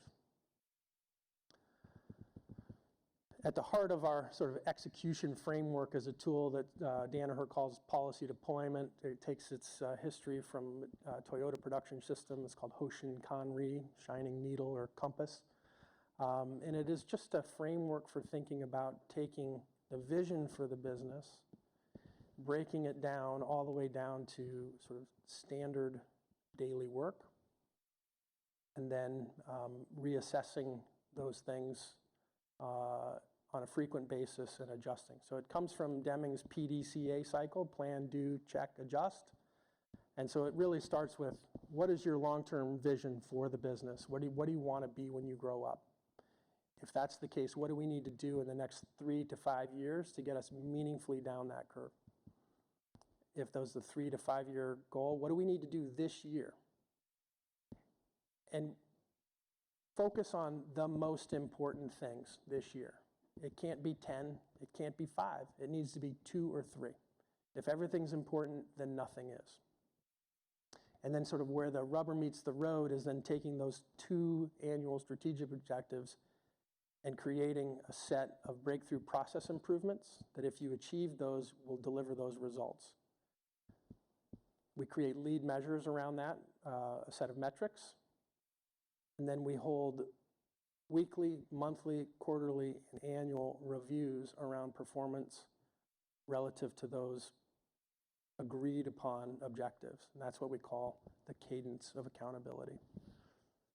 We learn from that, we adjust, and we keep going. And so this is sort of a virtuous cycle, PDCA, PDCA, PDCA. So this is just an inside look at one of the tools that we use. I think it's at the backbone of translating vision and strategy into execution, and it's at the heart of everything we do.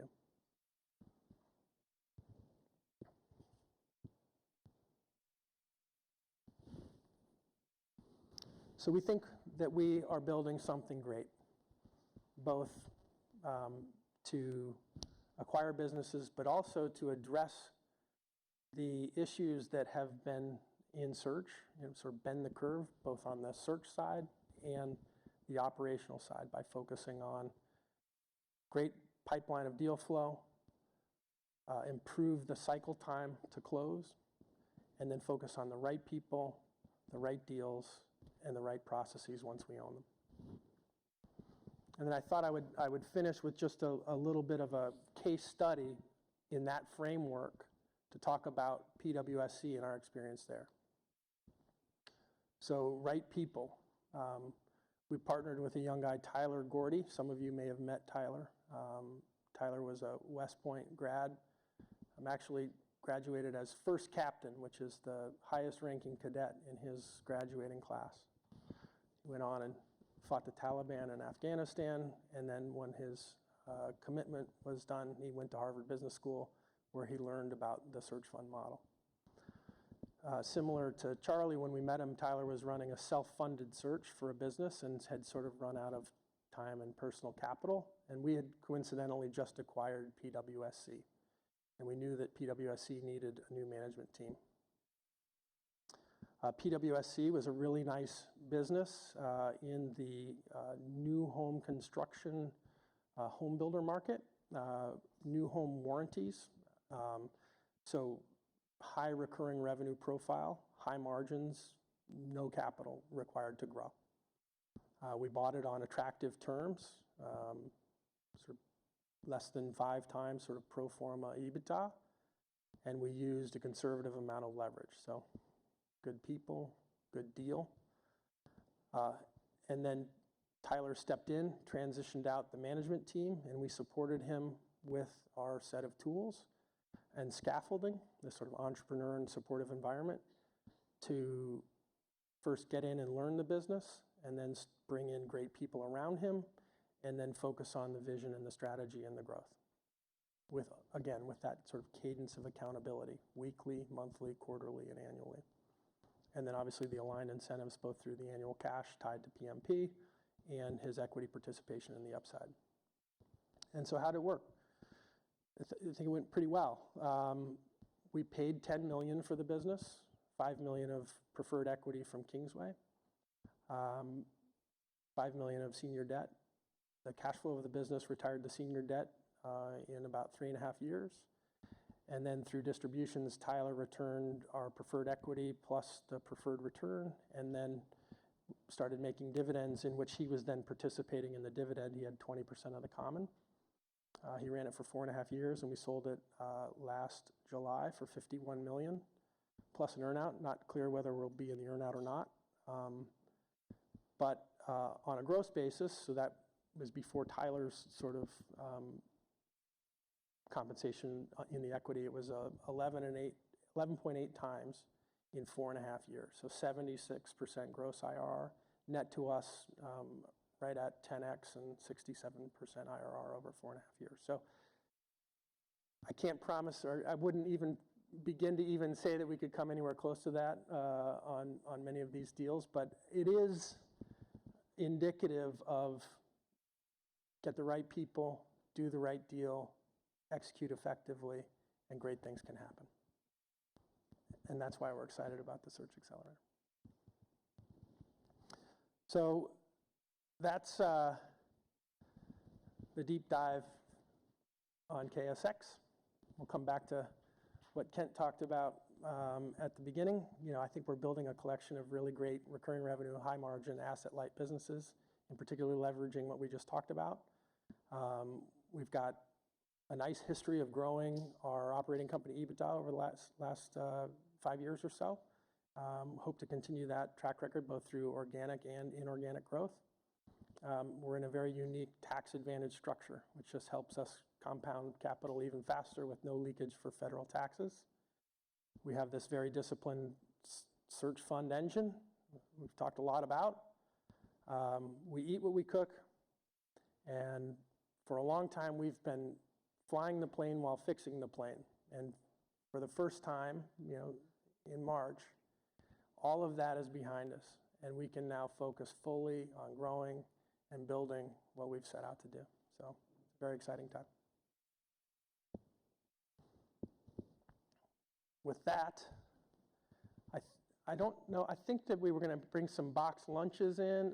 There's food, maybe just take 10 minutes and everyone take a break and then come back and have a little Q&A session if that works for folks. Does that make sense? Okay.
Timmy should come up too, right? Yeah, come on up. Yeah, come on. Yeah, I mean, he doesn't even need to use the stairs like us old guys. He's more athletic and more proud than us.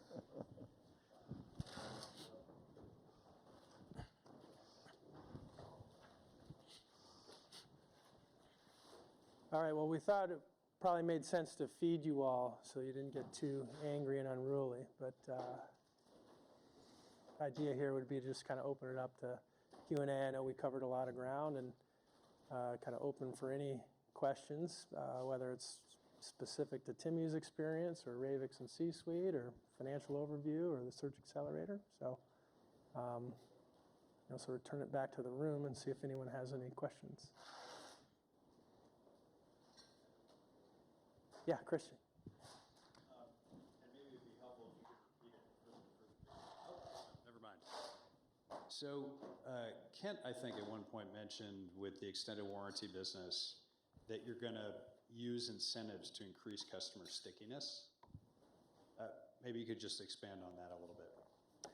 Yeah, I think it depends on the channel, but in the case of IWS, for instance, they have different programs with different credit unions where they provide commissions to different credit unions. They also have a referral program for the loan officers at many of their credit unions. Their largest credit union, they just instituted a new referral program.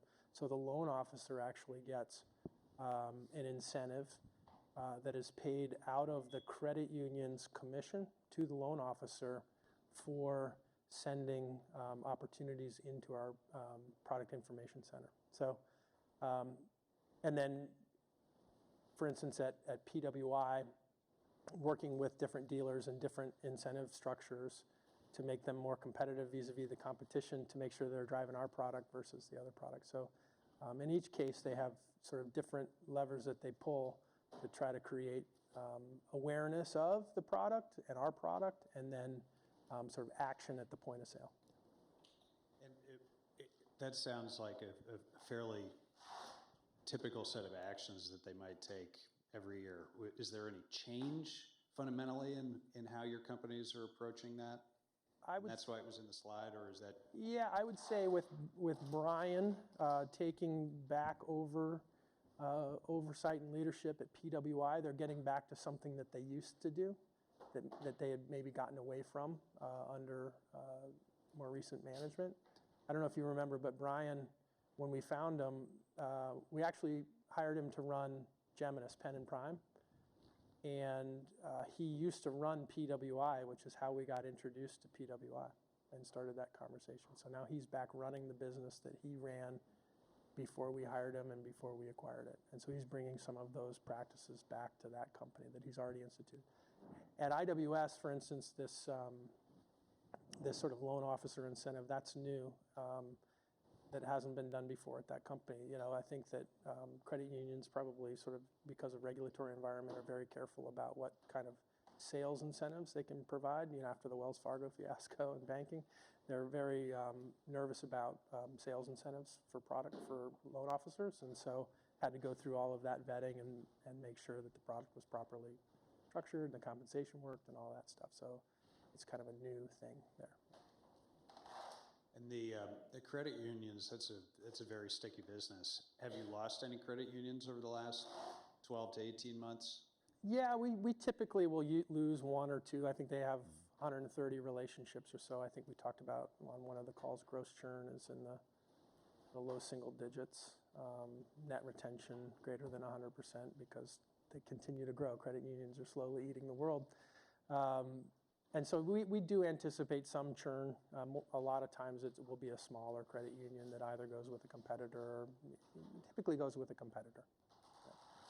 And there hasn't been really any change in that over the last 6 months? Not that I'm that churn number? Not that I'm aware of. Yeah. Great. I have some others, but I figure...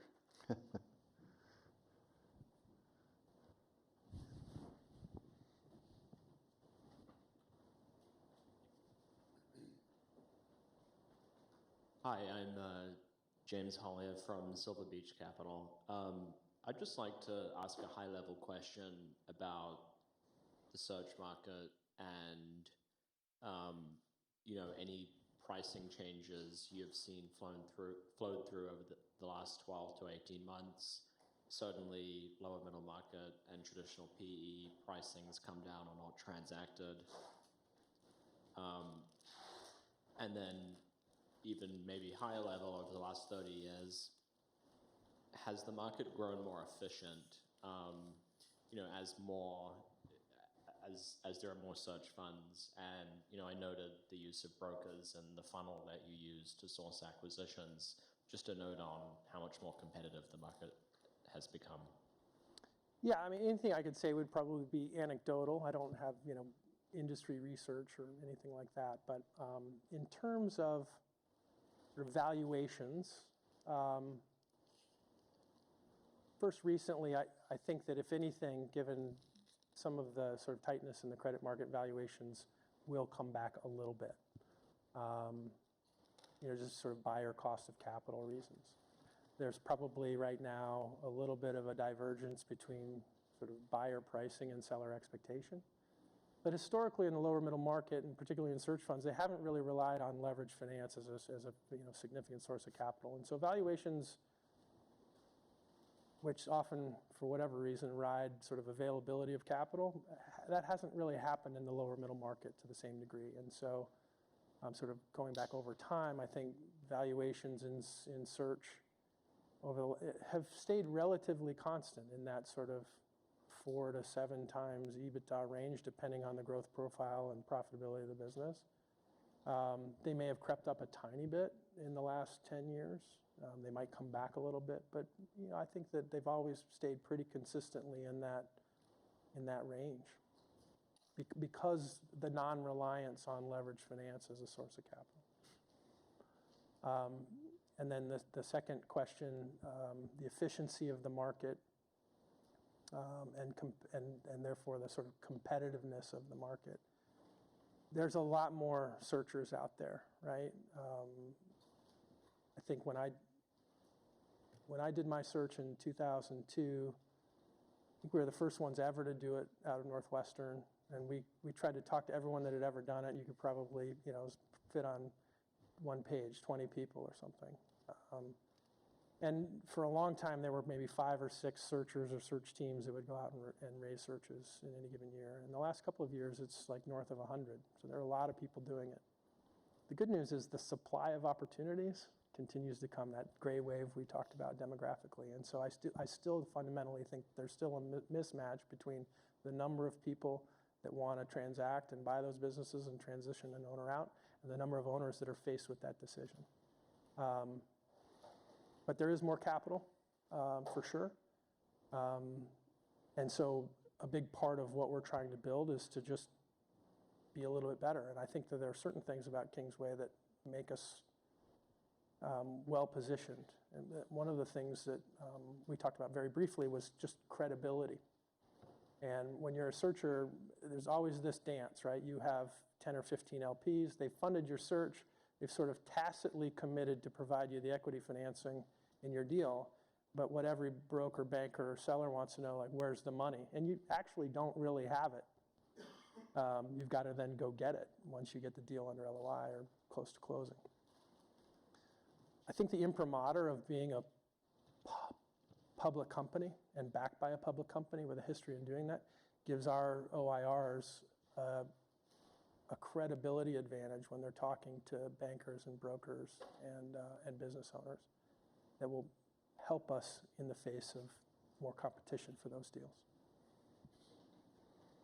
Thank you. And just one follow-up on sort of the liquidity on the back end of a transaction and the search space, taking PWSC as an example.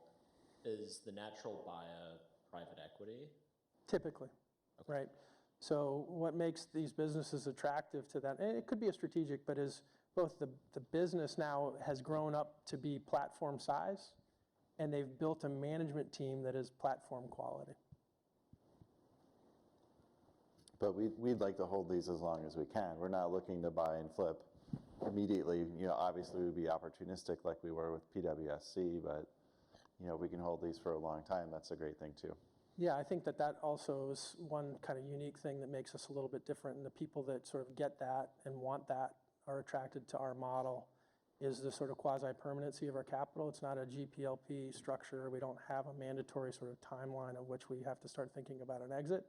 And so if you want to buy and build one company over a lifetime, we're a really great home for you. And there are ways to provide intermediate liquidity to those searchers, operators, private company shares for public company shares type of thing, where they could get some liquidity but continue to run their business without actually having to sell it. And one of the things that I was hoping to cover with Will, he's done a lot of sort of primary research on the returns to acquirers of search fund operated businesses. So what are the returns of the private equity funds, and it's mostly private equity, that buy that search fund business in year 6? What's the 5 or 6 year return after they buy it? I know those returns are eye-wateringly good for search. They're sort of the same for the search funds, but you get the power law of bigger numbers compounding at those rates. And so if we can hold them for 10 or 15 years, I think really interesting things can happen. And that's supported by some research. Hi, Jay. Yeah, I have a question about like this. Maybe you can do a deeper dive into the PWSC or even at the aggregate level. Is it pricing? Like what causes this 10x MOIC? Is it pricing? Is it unit volume? Or is it cost? Or is it just a multiple expansion? I don't know if you can break it down. Yeah, it's all three. It is first financial leverage, right? And that was probably 25% of the attribution of returns was just through the use of leverage and the return on equity we got from paying that down. Another 25% or so was growth in EBITDA. Business sort of more than doubled EBITDA under our ownership. And then like a full 50% was multiple expansion. Now you have a growing business with a great management team that is an attractive target for a consolidator, and they paid a very dear price. So we were lucky. We were lucky. We got a very dear price. But it still would have been a great return even if the multiple didn't change. We just got a great multiple too. And would that be similar across this 35% IRR which happens? Is that similarly broken down or? I would say probably a little bit less skewed towards multiple expansion, although they're generally, when you double EBITDA, you just get into a new threshold of valuation, and so that's a big part of that. But it always sort of a combination of the three. Use of conservative amount of financial leverage, enhancing the equity returns, generally growth in EBITDA, and then some multiple expansion. Probably a third. And last question, like 5 or 10 years out, do you think Kingsway would be mostly search funds and warranty business will be much smaller, or what's your vision? Yeah, I mean, I think that we're really leaning into the search accelerator, and so if we hope to acquire 2 or 3 businesses a year going forward, we will naturally over time, that will be a much larger portion of our total earnings power coming from the search accelerator. We really like warranty businesses for all of the reasons that Kent cited, large and growing market, fragmented, great sort of recurring revenue at high margin, negative capital intensity, so we can grow. Not only does it not require sort of statutory surplus like traditional property casualty insurance and no CapEx, but our customers pay us in advance, right? They pay us to hold their money, and so we get the float. So we really like them.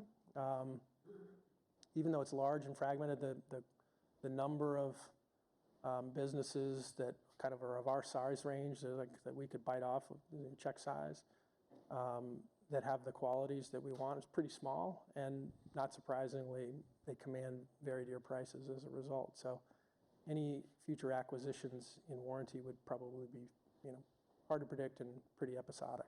So it's a very long answer. I would expect that the search accelerator will be a much larger portion of our total business going forward. Thank you. Yep.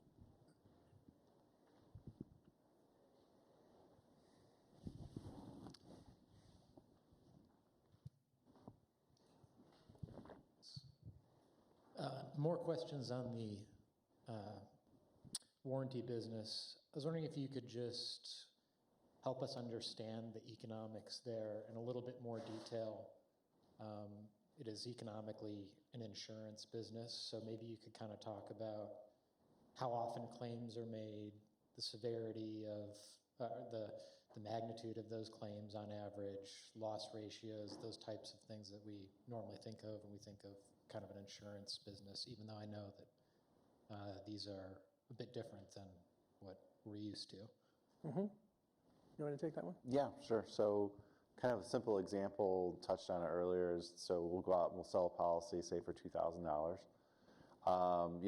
The price of the policy depends on age of the car, miles. Do you want a 1 year, 2 year, how multiple year policy? So in that case, in a simple example, we would put $1,000 into a trust fund as mandated by the backstop insurance company, and I think we use Assurant and AmTrust. Is it always 50%, or is that just an example? I'm just kind of using kind of like a rule of thumb type thing, and then the other 50% will go and help us pay our ongoing costs. The great thing about our extended warranty is we're sort of guarding against mechanical breakdown, and so it's very predictable. Right, once a car's been out there for a few years, it's very predictable, like what's going to happen and when it's going to happen. And unlike P&C, you don't have those wild catastrophic losses or these big liability, libel claims, right? It's just when is the transmission going to go? When is the drivetrain going to go? And so we have built up these databases over years and years and years that we know with sort of almost great precision, like when it's going to break, when something is likely to break down, and then how much it would likely cost based upon today's environment. I mean, we've actually seen claim frequency go down a little bit, and I think that kind of goes to not only driving habits since COVID, but also because every year the cars get better, right? The quality gets better. But conversely, I think what we've also seen labor rates go up, which has sort of overshadowed the sort of benefits that one might get from claims the severity going down. So net, it's gone up, usually because of labor prices and cost of the part itself, and then supply chain issues, things like that. I think, when we set aside the $1,000, again, it really depends on the car and the make. I think anywhere between 2 and 3 years is probably when we would expect to pay the claims. I think our loss ratios, we don't really disclose these, but they're pretty stable, right? They're pretty predictable at what they're going to run at. The insurer likes us to keep more in there, a cushion, right? They're not going to let us keep just the bare bones in the trust that we have set aside. But every quarter, every year, we review with the insurance company what's been set aside. Does more need to go in? Can we take some out? Actually, when we saw inflation spiking, we actually set a little bit more aside ourselves just to cover that, and we've done quite well over the years. So. Okay, thanks for that.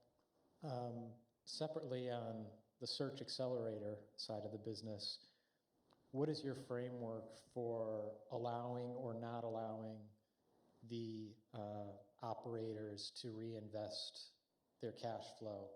I know that they generate a lot of cash, but I think Timmy said that there's some longer-term new business lines he'd like to build out. Presumably that would take some investment, upfront investment. How would you guys approach that from an underwriting standpoint, retaining capital versus remitting it back to the holdco? Yeah, so it's a great question. We think about the role of the holding company. We sort of break it down between sort of financial reporting and tax. We kind of 4 buckets: financial reporting and tax, risk management, so like insurance and HR and those kind of things, operational sort of excellence and accountability, and capital allocation. And so that's what we do at the holding company. Obviously, capital allocation in this context is in concert with the operator. Capital light businesses, we're not talking about PP&E, plant and equipment and those kinds of things, so they're generally capital light. And so investment in growth is typically around new product development or growing your sales and marketing effort, it's very easy to calculate sort of the return on investment there. And so it's collaborative. And it's sort of like, oh, if we're going to hire these 2 BDE people, how long does it take them to get up to speed before they start producing? What's the return on, kind of what's the lifetime value to customer acquisition cost sort of math, and does it make sense, and should we do it? And so it's collaborative, but it's sort of data informed, I would say. And we certainly want to invest in growth. The good news is it doesn't take a ton of capital to do it, but we would absolutely lean into it if there was a good investment rationale for that. Obviously, for the first couple of years, for the first year, it is 2 ears, 1 mouth. Get in, sit in every seat, learn the business. Your thesis when you went in may not be right. It may be different. You're going to learn a lot by talking to your customers and your suppliers, gathering voice of customer. And once they start to form an idea of where to best place their bets, then we have great conversations about how do we lean in and start growing. Timmy, I don't know if you want to add to that. No, all good. Well, I would say that the searcher, in this case, Timmy, is also incented to return money to us. Perfect alignment. Because he stands behind Kingsway, it's preferred. Right. Yeah. And so unless or until Kingsway gets its share back, then Timmy doesn't really participate in the upside. So I think it creates a good balance between, incentives, right? It's like the classic fight between sales and finance, right? Sales always, if you let sales run the shop, you would have no cash. If you let finance run the shop, you'd have no sales, right? So I think it just creates a good balance between the two. Yeah, maybe that's just a great sort of introduction. I failed to mention it. The way that search broadly and our search accelerator is structured in terms of the deal terms is that when we buy a business, obviously there's we use some bank financing to help support it, but our capital, Kingsway's capital, comes in the form of a preferred with a preferred return. And then the searcher has the opportunity to participate in up to 25% of the common equity. And we retain up as little as 75%. And so to Ken's point, first and foremost, before they are in the economics, sort of in the money, they have to return all of the pref plus the preferred return. And then they're up to 25%, and the common vests on sort of 3 different sort of profiles. A third of it vests when we close the transaction. It's sort of the automatic vesting for getting the deal done. A third of it vests over time. And the final third vests based on the achievement of prescribed IRR hurdle. So less than 20% no vesting, fully vested at 35% on a sort of straight sliding scale. And so there's great alignment on those incentives to first return the capital to us, and then we participate hand in hand in the equity value creation in the common.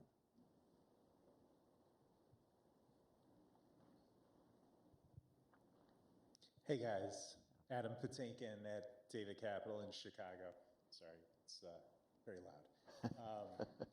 I have 3 questions on growth, so maybe one for Timmy and then the other 2 for Kent and JT. So Timmy, just in broad terms, when you bought Ravix, it was doing just over $2 million of EBITDA on a trailing 12 months basis, and now you're talking about just over $3 million of EBITDA. You've also talked about how you feel like you've spent a lot of your first year doing like the guts of the business and setting the foundation for growth. And so I know you've taken some pricing, but it sounds like the big growth initiatives, you're just starting now. And so maybe can you talk about what those growth initiatives are, what the opportunity is that you see with the business, and what you hope the business will look like a couple years from now? I think that'd be really helpful for shareholders to understand. Yeah, sure. So I think to date, the business has basically grown in an entirely opportunistic fashion. For most of its 23-year history, there's been nobody in a business development seat at all. So it's been a referral-based business. Everything kind of comes in. We don't know when it's going to come in. There's no real predictable way to really forecast business development other than just using sort of historicals and hoping it happens. So the big thing for us going forward is to develop a sales and marketing function. Right now we're looking for somebody to be our sort of director of business development and marketing. And I'd say, the opportunity or the goal that we'd have for the business in the next 2 to 3 years would be to have that person and a couple other folks beneath them, with a very clear, repeatable sort of go-to-market process on our sales, right? A funnel that we can quantify the top of the funnel, the actions that we're taking, and then give a more accurate prediction as to what that means, in terms of closed opportunities and what that means eventually in terms of bottom line. So that's kind of where we've been focused. I think a lot of the growth that you've seen at Ravix to date was some of that operational focus. So as I mentioned, pricing was a big component of it.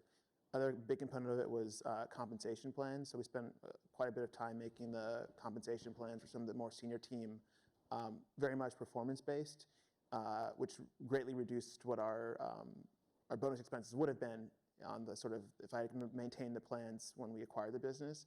And so that also helps with some of our expansion.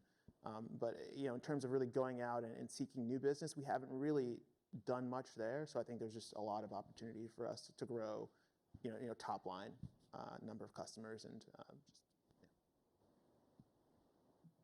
Got it. That's really helpful. So there wasn't a business development function previously? No, I would say that Dan Sakani, he would go out to market and he'd talk to folks, but there was nobody whose day job or even over 50% of their time was spent doing business development or marketing.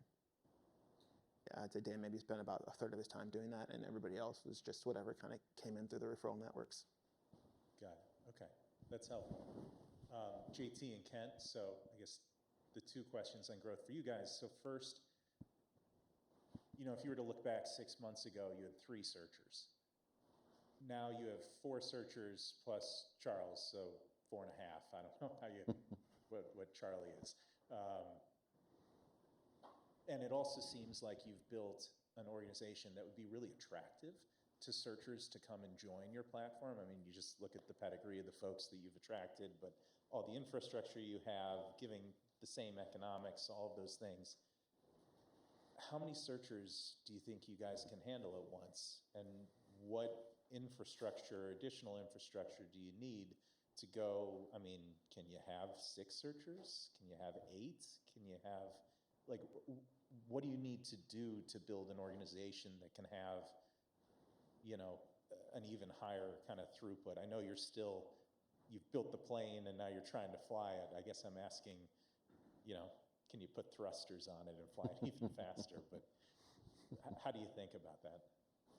Yeah, so first I'll say that our sort of watchwords for our new CEOs is go slow to go fast, right? You got to build the foundation, you got to professionalize, build the infrastructure, build the team, do all of the things that Timmy has been doing for the last 18 months to professionalize so that then you can lean into growth, right? Go slow to go fast. We're doing that right now at the Search Accelerator, right? We're going slow. We've got a plan to build a world-class search platform, an underwriting platform to do acquisitions. And the rate limiter for us will always be talent, access to the very best OIRs. I think that we can do more. I think that it's definitely scalable. That's a question that I get all the time. Is that Search Accelerator platform scalable? I think because our true belief in hard form decentralization, creating this sort of scaffolding around executional support, it's actually very scalable. And so for me, the rate limiter is just around talent. And I can't predict how many wonderful people we'll be able to attract every year, but I would say that as we continue to demonstrate what we've built and the success of the people that have been through the program, we'll see a lot of really wonderful people. Probably an inadequate answer. But. I would just add, if we find good talent, we're not going to turn them down just because, we've reached some sort of limit. I remember 12 or 18 months ago when we were just getting Search Accelerator started, JT's like, I found someone that's really good. Like, do you think we can we do something here? I'm like, if they're really good and we think they're going to be good in this space, we should just hire them. We'll figure it out, right? And so if we find good talent that meets our profile, then, we're not going to, we'll probably do something there. So like if 2 more Timmys walked up and knocked on your door tomorrow, could you bring them on? Yeah, I think we could. We'd have to look at the profiles, right? But and talk to the board and what's our overall strategy. But I'm not saying for sure we would, but we wouldn't say no because we thought we've reached some sort of limit. That's an important point that I'll point out also, is I think that in doing this, this is a little different for a public company, and certainly the board had an appropriate amount of skepticism around it, right? They can look at all the data and the history, but like proof of concept was incredibly important. And so as we've done this in sort of measured steps, go slow to go fast, the board has gotten a lot more comfortable and now fully supportive of us leaning into it. So I think that naturally had it. We couldn't have just gone full guns out of the gate either. We wouldn't have gotten the support. So I think that they are very much aligned with our vision for the business now and probably want us to be doing more. Got it. Okay, that's helpful. I guess just one last question, which is on capital allocation. So you have a share buyback in place for $10 million. I think that I guess I'm talking my own book, but I think the shares are attractively priced relative to your ability to compound capital without paying taxes, or at least having significant federal taxes sheltered. And obviously you've presented some compelling evidence about the returns of the model, et cetera, and tilting it to maybe even get better than that within the Kingsway structure. So the shares are attractive, but it's also really attractive to invest in as many of these businesses as you can. So how do you think about that decision, where you're going to deploy capital? How do you, I guess what I'm asking is, what is your capital allocation framework as you look at, you have significant cash, but it's a finite number relative to these various opportunities, buying back shares, paying down debt, investing in more businesses, et cetera? Yeah, I think you've done a really nice job of framing the thought process here, right? We have two competing needs for capital, right? I think sort of generally it's very good practice to have a buyback plan in place, right? And sort of the textbook answer would be you want to buy things at a meaningful discount to your view of intrinsic value per share. We know that we have a competing use of capital that can generate very high returns. So we would want to get a commensurate return on our share buybacks and also preserve enough capital to execute the growth strategy, right? And so that's the balance that the board is faced with in constructing their capital allocation plan between what I think is very positive for shareholders, a buyback plan, but also making sure that there's adequate capital to grow, given the attractiveness ex ante, the attractiveness of that investment set.